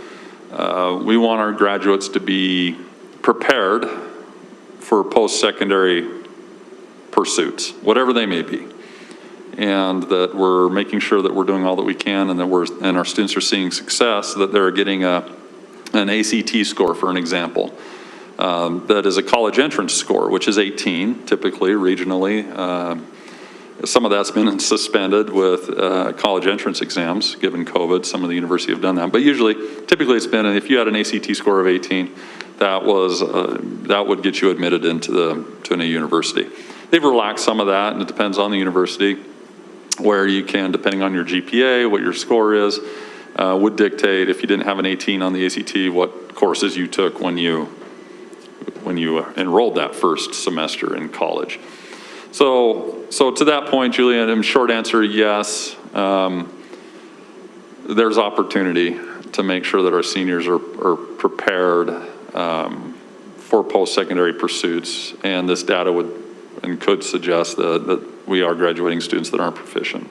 But again, proficiency isn't a qualification for graduation, and that does actually boil down to state board rule that and the state does not require proficiency for graduation. Can Nicole? I ask a quick question? I don't know if you know the answer, and it's okay if you don't. I just wonder, it seems like because of the transient nature of especially some areas in our district, we would lose some of those ninth graders just by virtue of they move, back to a home country or something like that. Do we have any estimation as to which ones and how much we do lose in that way respect versus the ones that just plain old drop out? Yeah, we'll pull that data. We can pull that data. So depending on how they drop out determines whether or not we have accurate information, right? So if a family chooses, and this happens regularly, right? If a child unenrolls with us or stops coming and they move to a district, I don't know, San Juan district, once they enroll in San Juan district, they're no longer considered a dropout for us. If they do, however, move out of country, even if they enroll outside of the country in another school, we have no way of determining that, and it does count as a dropout. Hey, board members, I just have some feedback, some live feedback. The only person that people can hear online is Rich. So pull that microphone right in, speak right into it, because through the masks, it's a little bit muffled. So if we can do better than the online people, they can hear you now. Yeah, I'm all right. Rich. Okay, I was going to say. So that's even if they go out of state, we Yes. can't keep track of it. Yeah. So per the federal cohort, we're all kind of held to that standard, but depending on the nature of the students and the reasons why they're moving, it is something that is part of the narrative when we talk about graduation rates, for sure. And I would say when it comes down to understanding graduation rates and the needs of students, it's knowing who's on those lists and making connections. Schools do a great job. An actual example is one school knowing students that might be short graduation credits right now, and they're trying to engage them in every way possible. And my best example is this counselor knew what flavor of Takis was the student's favorite. You know what I mean? It's at that level to try and engage children to come and be in school and reach out in whatever way we can, make those connections. So ongoing effort. And again, it really is, as I look at these data, this is the substance of information that keeps me up at night, right? I just feel that, and I know that our teachers are working hard, our administrators are doing great things, and at the same time, how do we prioritize of everything that we do to make sure that we see maybe some different outcomes for students given all that we're investing in them and our enterprise. So I speak very carefully. This isn't a defeatist or living in a constant state of failure mindset. This is the data as it is, and how might we improve it through that spirit of continuous improvement. And so I cannot illustrate this enough. This is not a document that's even shared. These are thoughts in terms of strategic planning. Rick has engaged our DISC, our District Improvement Steering Committee, in these thoughts as well, in our coordinated effort to say, essentially a strategic plan peels away a lot of what it is that we do and prioritizes it. Of everything that we do, what matters most? And so when we make decisions regarding program, whether we make decisions regarding how we're spending our money, does it align to our priorities? Now in this space, that's the role of a strategic plan. So what I'm about to share with you is I'm not rolling anything out but thoughts at this point. As I've engaged in this work in other capacities, these are some things that may resonate. And so as we're looking to build our strategic plan that's specific to the Granite School District, it really is to identify what those priorities are. And I'll get into that in just a moment. So even this concept, graduate of Granite, you've heard me float it, even the verbiage is still subject to conversation, right? But at some point, at the end of the day, when a student graduates from the Granite School District, not only do we want to increase the number of students that are graduating, we want to have a value proposition to what that diploma means. And that's where this graduate of Granite concept comes from in a strategic plan. And how do we name that, identify that? This is where I would love board input. And I think it's so fitting to any advice, input, maybe another study session that revolves around these three things would be very beneficial. So as the elected officials of the Granite School District, as a school board body, what is that vision that we have for the Granite School District? As elected officials, what is it you want to see? Now I put here, from here anything is possible. And you see that in various places. But what I haven't seen, and we haven't had a discussion about, is that the vision, right? Visions can be very short in an organization, but again, these are the lens, hence the vision, the lens through which we look into how we act. And so from here, anything is possible. And these visions are typically usually short. Empowering excellence through education, right? They're just these real quick snippets, a statement of fact of this is our vision for this district. The mission is a little bit different. What is our mission?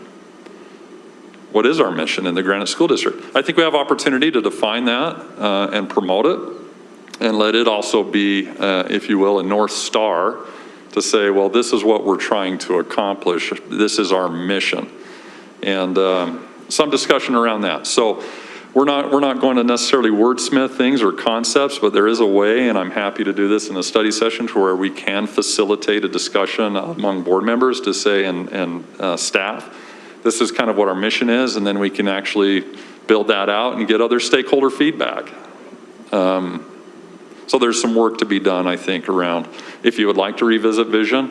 I just inserted it here, although I think it's a statement of commitment for sure. From here, anything is possible. Does it serve the role of vision, or does the board have other thoughts regarding that and that mission? Again, mission, if you think about it, and to facilitate this, what is that mission that we're trying to accomplish? Well, what are we trying to do for our students, for our children? By the time they leave us, what is that mission that drives those decisions? Values, again, these are just some, do I need to enlarge that? I'm sorry, we can enlarge that a little bit more.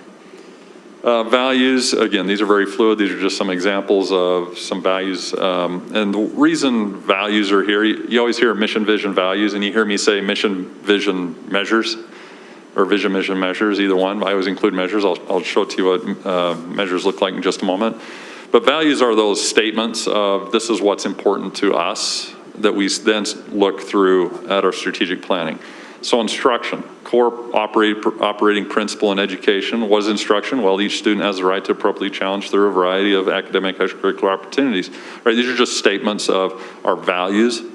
Partnerships, we're in a community, let's involve with the community. Involvement, we expect family involvement in our schools. We know that when we engage families, it's the benefit of students. Innovations, how are we being innovative in respect? We call respect from all individuals for our students, our employees. I'm not asking feedback on these specific things other than to say, how are we thinking in our district? How is the board considering? If we were to draft some values and value statements, what would those be? And again, those become, these first three, this mission, vision, values become the North Star of how we think about strategic planning in our district. Thoughts, feedback? Keep going. Keep going. Okay. This can go into collective commitments. Again, clear expectations, common consensus. These are operational commitments. Again, this is just by way of suggestion, because as we think about a strategic plan in education, there should be some element of academics involved, right? I mean, that's been the case since the Common School movement started in the 1880s. Academics, reading, writing, arithmetic, but what within academics is a priority? So in this case, literacy performance, we would be able to identify, and this is what we're working on right now. What does this mean for the Granite School District? Well, I think literacy, K-12 literacy performance rises to the top there. Graduate of Granite is the lens through which we look. That's our priority. We establish a graduation rate goal. But in order to accomplish the ideals of what a graduate of Granite is, what pieces need to be in place? So an objective would be under this priority, at least fill in the blank percentage, and this would be year for year. So for the 21-22 school year that we're in right now, this would have, if this were the objective or the priority that we were focusing on, a number. And that'd be based on some trend data to say, okay, this is what we have been experiencing in grades 3 through 8, and this is what we hope to accomplish. And it's not just a hope to accomplish, there's certain strategies that we engage in to be able to accomplish that, and making it very clear. Objective 2, at least X% of students will read at or above benchmark by the end of grade 3 as measured by Acadians. Again, why is grade 3, that K3 space a priority in reading? That up to K3, they're learning how to read. After 3rd grade, they're reading to learn. And if that reading ability is compromised in the 4th grade, at that point they're accessing 80% of the curriculum if they're not at grade level. By 5th grade, they're accessing 60% of the curriculum. 6th grade, they're about 40%. It's about 20% decline each. So you can imagine if a child is not at grade level, by the time they're in 6th grade, they're accessing less than half of the curriculum as it's being presented to them in the written word. They're not being able to access that or have their reading comprehension. Of course, they're going to struggle. So something, I use this only as an example of how K3 literacy might be a priority in public education, let alone the Granite School District. But how do we capture that? And what do we do in our district that is specific to meeting that need? And that's where, under this, you'd find these expectations. Tier 1, again, just suggestion, thoughts. It identifies what the district is prioritizing in this effort, this K3 space, or in these objectives. This is some things that the school will do. For example, daily literacy block schedules. The student achievement team or executive director of instructional leadership, these positions and titles change, will support school leaders in developing and monitoring a daily literacy block that respects evidence-based time expectations. It gets a little worried there, but you got phonemic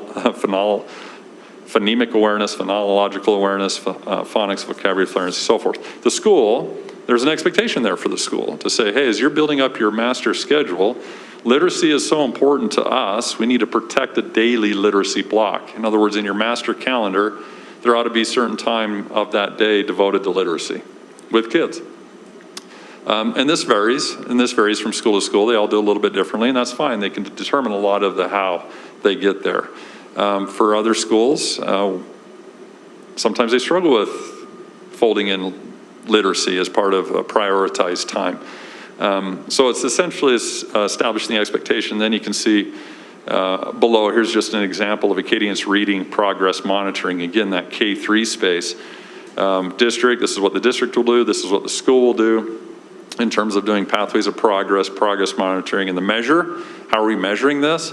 Well, we want to see that our strategies that we're engaging in, the small group instruction, the interventions, and so forth, are being successful. Our best measure for that is Acadian's progress monitoring. It shows us real time how our students are doing, that we don't have to wait till the middle of the year benchmark to determine whether or not what we're doing in September, October, November, December is being effective, right? We want to know during the process, during that instruction, as part of our strategic planning, what are we prioritizing? We can determine, you know what, our students are progressing and making the progress they need to be successful by the end of the year, but we know that along the way. We don't wait until, like I said, the middle of the year benchmark, or heaven forbid, the end of the year to determine whether or not what we're doing is having the desired student impact. But it's capturing it there as a priority in a strategic plan. I'll just move on to social emotional learning anchor. You've heard me talk about this. Behavior systems implementation. If this rises to the top in terms of priority, I'll say even in my school tours and teacher town halls, student behavior rises to the top almost every single time. And the truth is we are seeing greater and more egregious student behaviors at younger levels. And so what does a comprehensive behavior system look like within our district? And how are we going to accomplish that? If that's our priority and we want to address it, what does it look like? It goes into why it's important. But part of that would be, well, we have an objective, right? All schools will complete a facilitated tiered fidelity inventory to measure PBIS, which is that positive behavior interventions and supports, twice a year, and demonstrate a 10% annual progress growth. And then objective two, that benchmark of quality is also another measure of implementation, meaning what percent of a system, behavior system, is implemented at the school level, and then how do we improve the implementation? Because it's very difficult, I have experienced, as an administrator, as a teacher, as a student, when student issues do arise, do we have a way of addressing them that does a few things, right? It takes care of the immediate situation and provides support to the teacher where certain behaviors are happening, and also provides a set of social skills and support for the student so they don't keep repeating the same behavior, right? And identifying that student by student. Nicole? It's just a quick question. Do you feel like, just trying to think about this, does this put elementaries that do not have a full-time social worker / psychologist at their school, does this put them at a disadvantage? Will that be something, how can we help them, I guess? I'm just thinking, some of them that don't have a full-time, that will be a struggle. That's just one more thing that principal has to do, Mm-hmm. and one more thing that, is on a teacher's plate where they're already doing so much. How can we mitigate that a little bit? So as we engage in this process, the benefit for having it within our strategic plan as a priority, I mean, if that rises to the priority, let's use that as an example, that every school needs an LCSW or what have you, or whatever that model looks like, right, to help the principal, help the teacher address some of these student behaviors, connect the family to resources as needed per their child's needs. If that's the priority as articulated here, then our funding lens through which we make those decisions directs that work, right? So a short answer to the question is building it out in the strategic plan allows for its prioritization that also has that effect, ripple effect, although intentional, of how it is that we spend our money, right? So, and I've said this, and this is part of this strategic planning, and you've heard me say it before, but to know what a organization's priorities are, look at how the money is spent. If we have a strategic plan that suggests what our priorities are, then that gives us the lens through which we look at how our money is spent.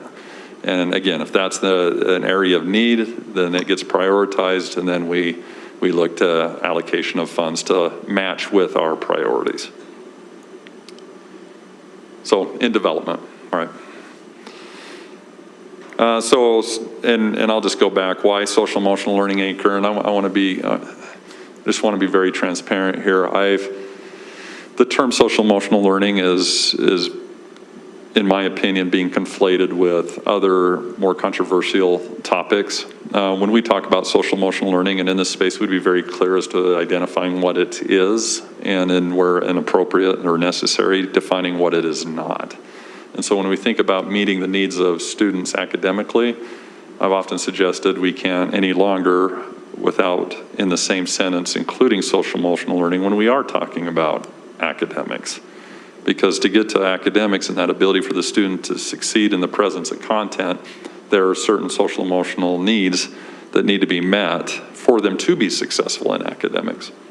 And so I just illustrate it here in terms of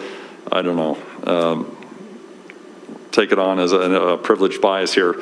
As I think about academics, I also think about social emotional learning. To go down here, I'll just, depends what our data say, right? So I know this board, our board has talked even before I got here about what is social emotional learning, how do we measure it, and what opportunities exist for that. One element of a social emotional learning as measured is sense of belonging. We want our students to feel like they belong in our schools, they feel welcome. And so there are measures for this, but you could look at Objective 1, by 2021, X% of students in grades 3 through 5 will report a sense of belonging as a strength on the mid-year SEL survey, with an additional 2% increase annually. As I've worked with SEL surveys of this nature nationally, a 2% increase doesn't sound like a lot. Again, we're not landing on anything specifically here. These are the ideas, why do you see 2%? But 2% statistically is significantly, or is of significant statistical significance when you're trying to move the needle on sense of belonging and things like that. But if that were the case, if we're looking at our students, we're identifying, hey, you know what, sense of belonging is really low at some of our schools, maybe that rises to the top in terms of priority, but we won't know that until we engage our students on that level.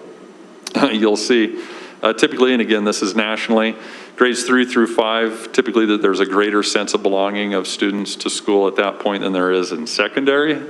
And so that's why in this case, if you're just looking at national data, those are usually separated. Although this being in the strategic plan is not based on a national model, I'll put it that way. It's just my familiarity with those numbers. And that system's panorama. Just a couple things more. I mean, as we think about strategic plan, you see what we're trying to identify, what we're trying to prioritize moving forward in the district. As we understand, attendance tends to be an issue. This may rise to the top in terms of priority and how we think about strategically what that looks like. Objective 1, 100% of teachers take attendance daily for every class period by 2021, right, or 2022, or whatever it ends up being, which frankly, at the moment, I couldn't tell you what percentage of our teachers are taking attendance or not, right? So we would adjust that accordingly. But we need to have those conversations and moving forward. Increase the number of students to 95% attendance. These are just, again, talent development anchor, and you've heard me talk about this, whether these are anchors or whether these are priorities or whether these are pillars. And maybe they have a different vernacular in there altogether. Those are the discussions that we're having. But a priority of ours is to, and I would think if academics and SEL at the student level are so important, how are we meeting the needs of the adults who are in charge of meeting the needs of students? And being very strategic on those supports. And you can see just a few examples. Retain at least X% of licensed educators by each year. Associate educators, coaching, instructional coaching, adult social emotional learning is a big part as well. Recruiting. All of these efforts. So talent development, that's part of the, what percentage of our employees are engaging in professional learning opportunities and growing in their capacity and providing those supports. So I'll just end screen share there.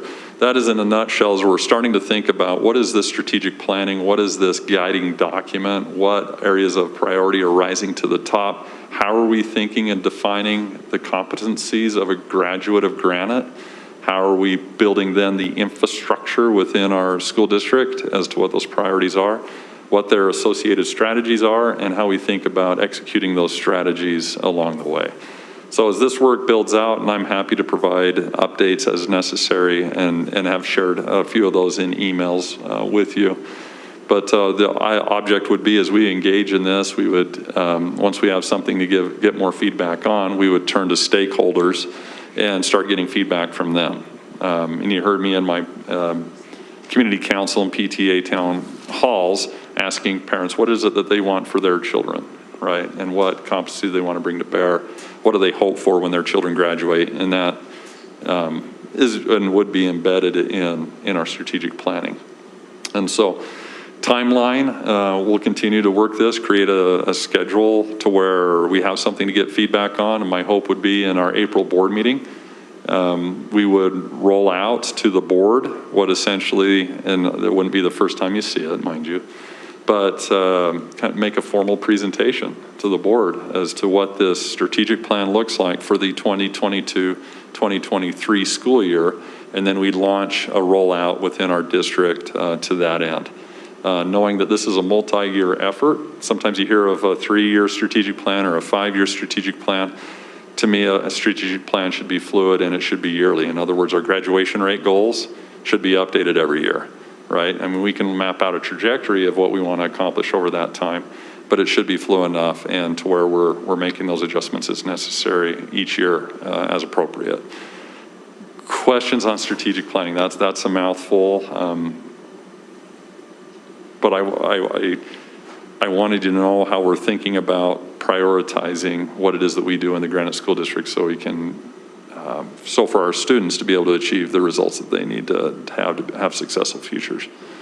I think it's a really important, I think as we especially incorporate the whole district, as you've mentioned many, many times, that it does help us to focus on those things that are most important, and that's a wonderful direction, and that's the way we should approach it, and hopefully the employees and parents and all of us can embrace it and move it forward so that they can see a significant difference. And we understand the diversity that the district has, and so we understand that this may be different than, and should be different than any other district, but that we definitely can move forward with what,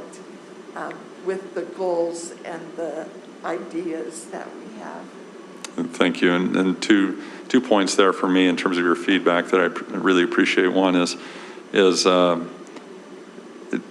it needs to represent Granite, right? And so multiple layers across that, which segues to the second part that you mentioned. You used the word see. People need to see themselves in this. They need to see themselves in this. And I did share with senior staff, if you recall the story where JFK was visiting NASA, and it was after hours. You recall this story? And, President JFK was walking down the hall. It was about 1961, 62. And it was late at night, and a janitor was mopping the floors, sweeping the floors. And President Kennedy went up and said, good sir, what are you doing? What do you do for NASA? And the janitor replied, well, President, I'm helping put a man on the moon. That's vision, right? And that's everyone in that organization seeing themselves in that work. Now, the janitor could, of course, respond, well, I'm mopping floors, I'm emptying trash, I'm doing this. But that janitor saw themselves in that ultimate work of putting a man on the moon. That's a good strategic plan, right? When everyone can see themselves in it, the things that we're trying to accomplish and what their role in that is. And so that's what we hope to accomplish, people seeing themselves in the work. Thank you. Another piece of this that I appreciate is your acknowledgement that our teachers and administrators and all staff are already working really hard towards these goals. But you touched on this, is the accountability piece from your top team, your top staff. That this becomes almost personal and that you're all collectively working towards the same goals that our teachers are. So I think that's a point to highlight is that we can rally all of our district administration around those very same goals and vision as well. And of course, there's measures and accountability too, but first of all, I just want to thank you for your recognition that our teachers really are working hard. Yeah, they are, for sure. I like this also in that, I know each of our schools all have their individual goals. We see that through, our school plans and everything, but the fact that we're going to be united to accomplish a district goal too, I think that's really important. So I love seeing this, and And I have to say, as I'm looking at it, I think, you know, Hold it a little closer. I feel like I'm eating it if I do that. You are eating it. Because we've talked about the board and our, you know, our goals and maybe looking at that and revising that. And I feel like we need to have a marriage of these two things, that we need to be in the same page on, you know, that everybody has this vision, everybody has it, whether it's, no matter who it is. So just putting that thought out there. Thank you. Any other feedback? Chris? So I just want to say, I really appreciate that having those goals and those the mission of what the district is, and then using our budgets and our different programs to support that. I think sometimes we try to run all these different programs and different things, but they don't fit together when we want them to. And I really think that this would help bring together the programs and what our teachers are working so hard doing with the support it needs, instead of just saying, this is what we want you to do, here you go. You know, we can align our budget, we can align their PD time, their everything to kind of support that in the right way. And I really appreciate that. So thank you, Rich. Excellent. Systems alignment. Julie, I saw your hand. Did you have a comment?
So right now, if I heard the question, who's on the strategic planning committee?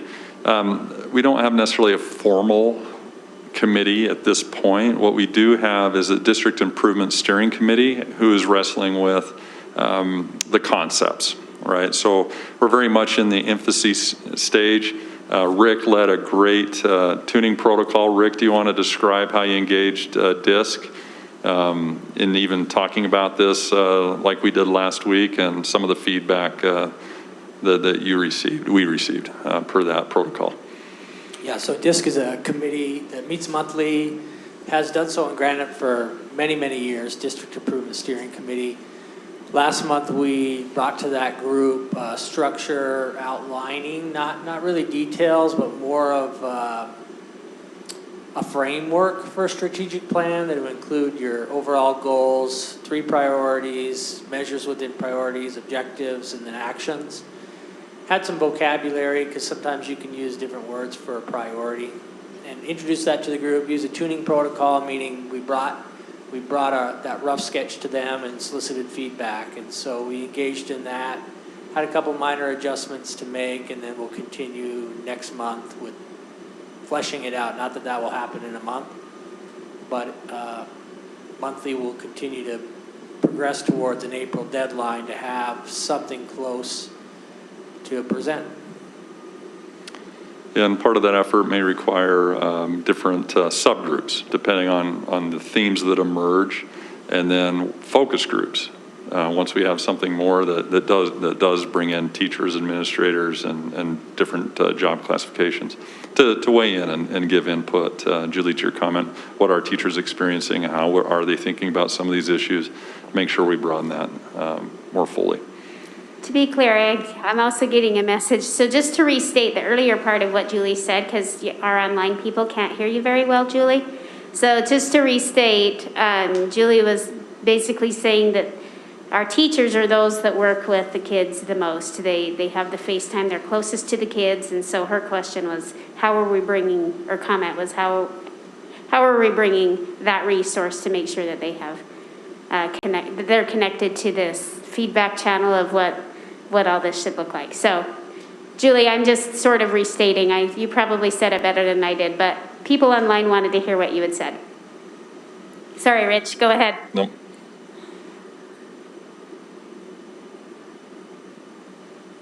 Sure.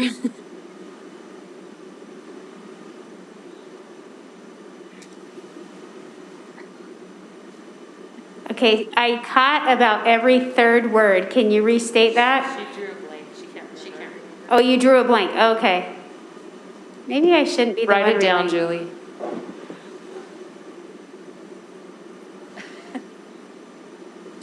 So Rich, and maybe I'm slower than all, what is our role as a board in helping develop this? So I think that feedback as stakeholders and really where I started, that mission, vision, and values really is fertile soil, I think, for the board to coalesce around these concepts as elected officials. A lot of, and what you saw in there was really like day-to-day operations. And so I would say, as much as we define some of the day-to-day, right, progress monitoring in second grade, the board may or may not want to engage in that space, but the board may look at it and say, well, you know what, I see that these priorities have risen to the top. What about, did you consider, or what was the discussion? Asking those questions, right, to vet those priorities. Say, well, you know what, I really feel like this parent and community engagement piece within the strategic plan needs to be shored up a little bit, or have we considered different measures regarding parent and community engagement?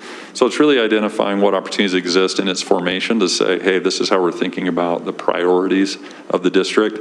And then, of course, as we come to some conclusion, some consensus as to what those priorities are, then we can put the meat on those bones in terms of strategies and execution, the day-to-day.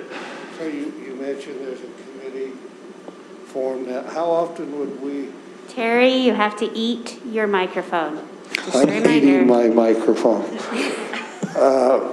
How often are we going to discuss this as a board and superintendency to be able to come to that conclusion and be online with the April goal? How often do you see us meeting together and discussing this? So publicly like this, as often as you would like, through emails and Monday memos, I would be feeding updates to the board regularly, and at which point, obviously, you're free to bring it back to any study session for an update. We're happy to keep you in there. But in terms of that informal, yeah, I'll be sharing updates regularly through our email channels. How often, board, do you see us having to discuss this in an open meeting? I get scared with emails, just because the problems you can have with those. So I think this is all important, but how often do you see us meeting and discussing this? I don't know that I have an exact number in my head, but I do think that our first and foremost job is to come up with that vision statement, a mission. So I think as for the next few months, I think this is going to be a very common topic, whether we do that in a board retreat or a study session, whatever that looks like. I do think, I know we have a vision statement of from here anything is possible. I think the majority of us want to relook at that. Discuss it, come up with something a little bit better, the mission statement to kind of back up the vision statement. So I think over the next several months, this will be a very common topic. Beyond that, I think it just depends on how the next few months go. That's just my 2 cents. Board members, anyone else? Well, I just want to make sure we're supporting your goal of April. So we need to be prepared to have a lot of This should be in the discussions forefront of our minds as we establish that. So, Well, I kind of think it would be good to have it at every board study session, some kind of update or where we're at or what you need from us would be nice to have. Okay. I think even a retreat type thing here, did a retreat once on a Saturday, to get these things in motion, something that's more than what we've already got scheduled. We really need to be looking at this and give us some time, I think. And I don't like a lot of meetings, but I see the importance of this, so. You love long meetings, Terry. Terry loves long meetings, everybody, so there you go. Okay, I think you're right, and I think, Nicole and I can meet with Rich and kind of set that up. What format is best? I know there's some interest in doing like a board retreat there. So we'll discuss that. But meanwhile, board, I would just ask that Nicole and I would both ask that you're thinking about what would that vision statement look like? What does the mission statement that ties to the vision look like? Come up with some ideas so that when we do meet on this, we're not starting from scratch, that we can have a good conversation. Real quick, I'm going to read you Julie's feedback because I have it in my phone and then I get it right. All right, so Julie has 3 pieces of feedback. Number 1, she thinks it's important that we also consider the goals of the Utah State Board, what the goals they've set, collaborate with them, and as we consider our vision and mission. Number 2, it might be a good idea, she says, to create a list of unique strengths that we as Granite can rely on, things like our diversity and size. So, factoring those things in. And last, number 3, parents and students will add valuable feedback as well as educators. We must be sure to remember to get feedback from students. So anyway, and then her last point, we need to make sure that our mission reflects that what the district serves, reflects that the district serves schools, not that the schools serve the district. So having that proper thing. So that was Julie's feedback. Thanks, Julie, for sending that to Ben, and Ben, thanks for forwarding it to me. Can I ask a question? Yes, Clark. Early on in your remarks, you mentioned the graduation rate. Should we as a board measure the success of the strategic plan and the ongoing nature of the strategic plan based on the graduation rate and how that increases over time? And ultimately, if it hits even with or exceeds state averages? So in the short answer, absolutely, right? The strategic plan captures what our theory of action is to have that impact. To the degree that it does, we will measure our success. And to the degree it doesn't, we will measure our success, right? And make adjustments. Part of what we're experiencing, and it is an opportune time in the sense of how do we identify what a baseline is, given, and you saw the results here, COVID has had an impact on outcomes for students. We had all hoped that last year was the most disruptive and would have not been the case this year, although we are still experiencing it. So I'm not sure that we've established our baseline per the COVID effects, but I think moving forward, if we identify, all right, we're at 76% this year, what is an 80% graduation rate? I'm just using a number without actually looking at the data. Look like for the next year, and then our strategies should point to success in reaching that. And that's where the leading indicators are so essential mid-year during the school year to say, are our strategies working? And if they're not, what are we going to do about it? Because one thing we can't afford is to say, all right, our goal for this year is 80%, engage in the school year without that intentionality, and then wait until the graduation report is released to see whether or not we've reached it to that end, right? So that's where that strategic plan should give us the leading indicators to know how we need to adjust to be able to have the effectual change that we desire. And to me, yeah, we should, per a strategic plan, see a benefit to students as measured on those outcomes. Yeah, I guess my reaction to your comments there is, I agree with you. In the day-to-day, in the interim basis, you should be engaged in all of those kinds of leading indicators. Mm-hmm. As a board, when we evaluate the success of the strategic plan, ultimately that is the criteria, right? Is how the graduation rate moves. Yep. Fair? As one indicator, absolutely. For that reason. Maybe one indicator. I don't think it's... Well, that's my question. Is it one indicator or is it the indicator? Is it the evaluation? I think it's only one indicator because we have a unique district in that we have a lot of students who are who are transient, who are, low income, more so than any other district in the, wouldn't you agree, more so than any other district in the Absolutely. state? And so by saying we're going to get 90%, I don't know, that may never happen, but we need to also look at the other indicators. Are our MLL kids learning? Are we, can we measure this by some other indicators? So I think using that as one indicator, yes, but is that the ultimate? No, because success for a third grader looks different. Success also looks like our third graders, we're going to raise their literacy. Things like that. So that's why I would say that might be one indicator, but I don't think it should be our ultimate and only indicator. Fair? That's up for discussion in the future. Yeah, I'm not sure. I don't mean that comment to be flippant or disingenuous, but I think the answer is maybe. Along the way, there might be different indicators. In 10 years from now, should it be the graduation rate? Maybe it should. I'm not sure entirely, but it feels like it sure deserves a heavy emphasis in my mind. I think it goes back to even. Closer, Connie.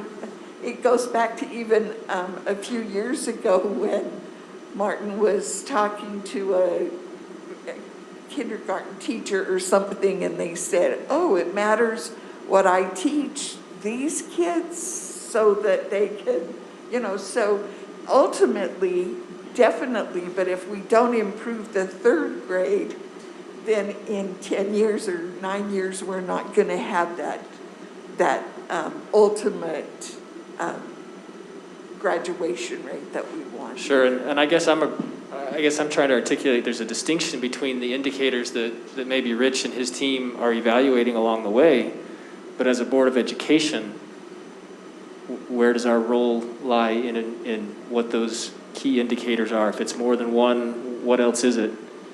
But is number one graduation rate?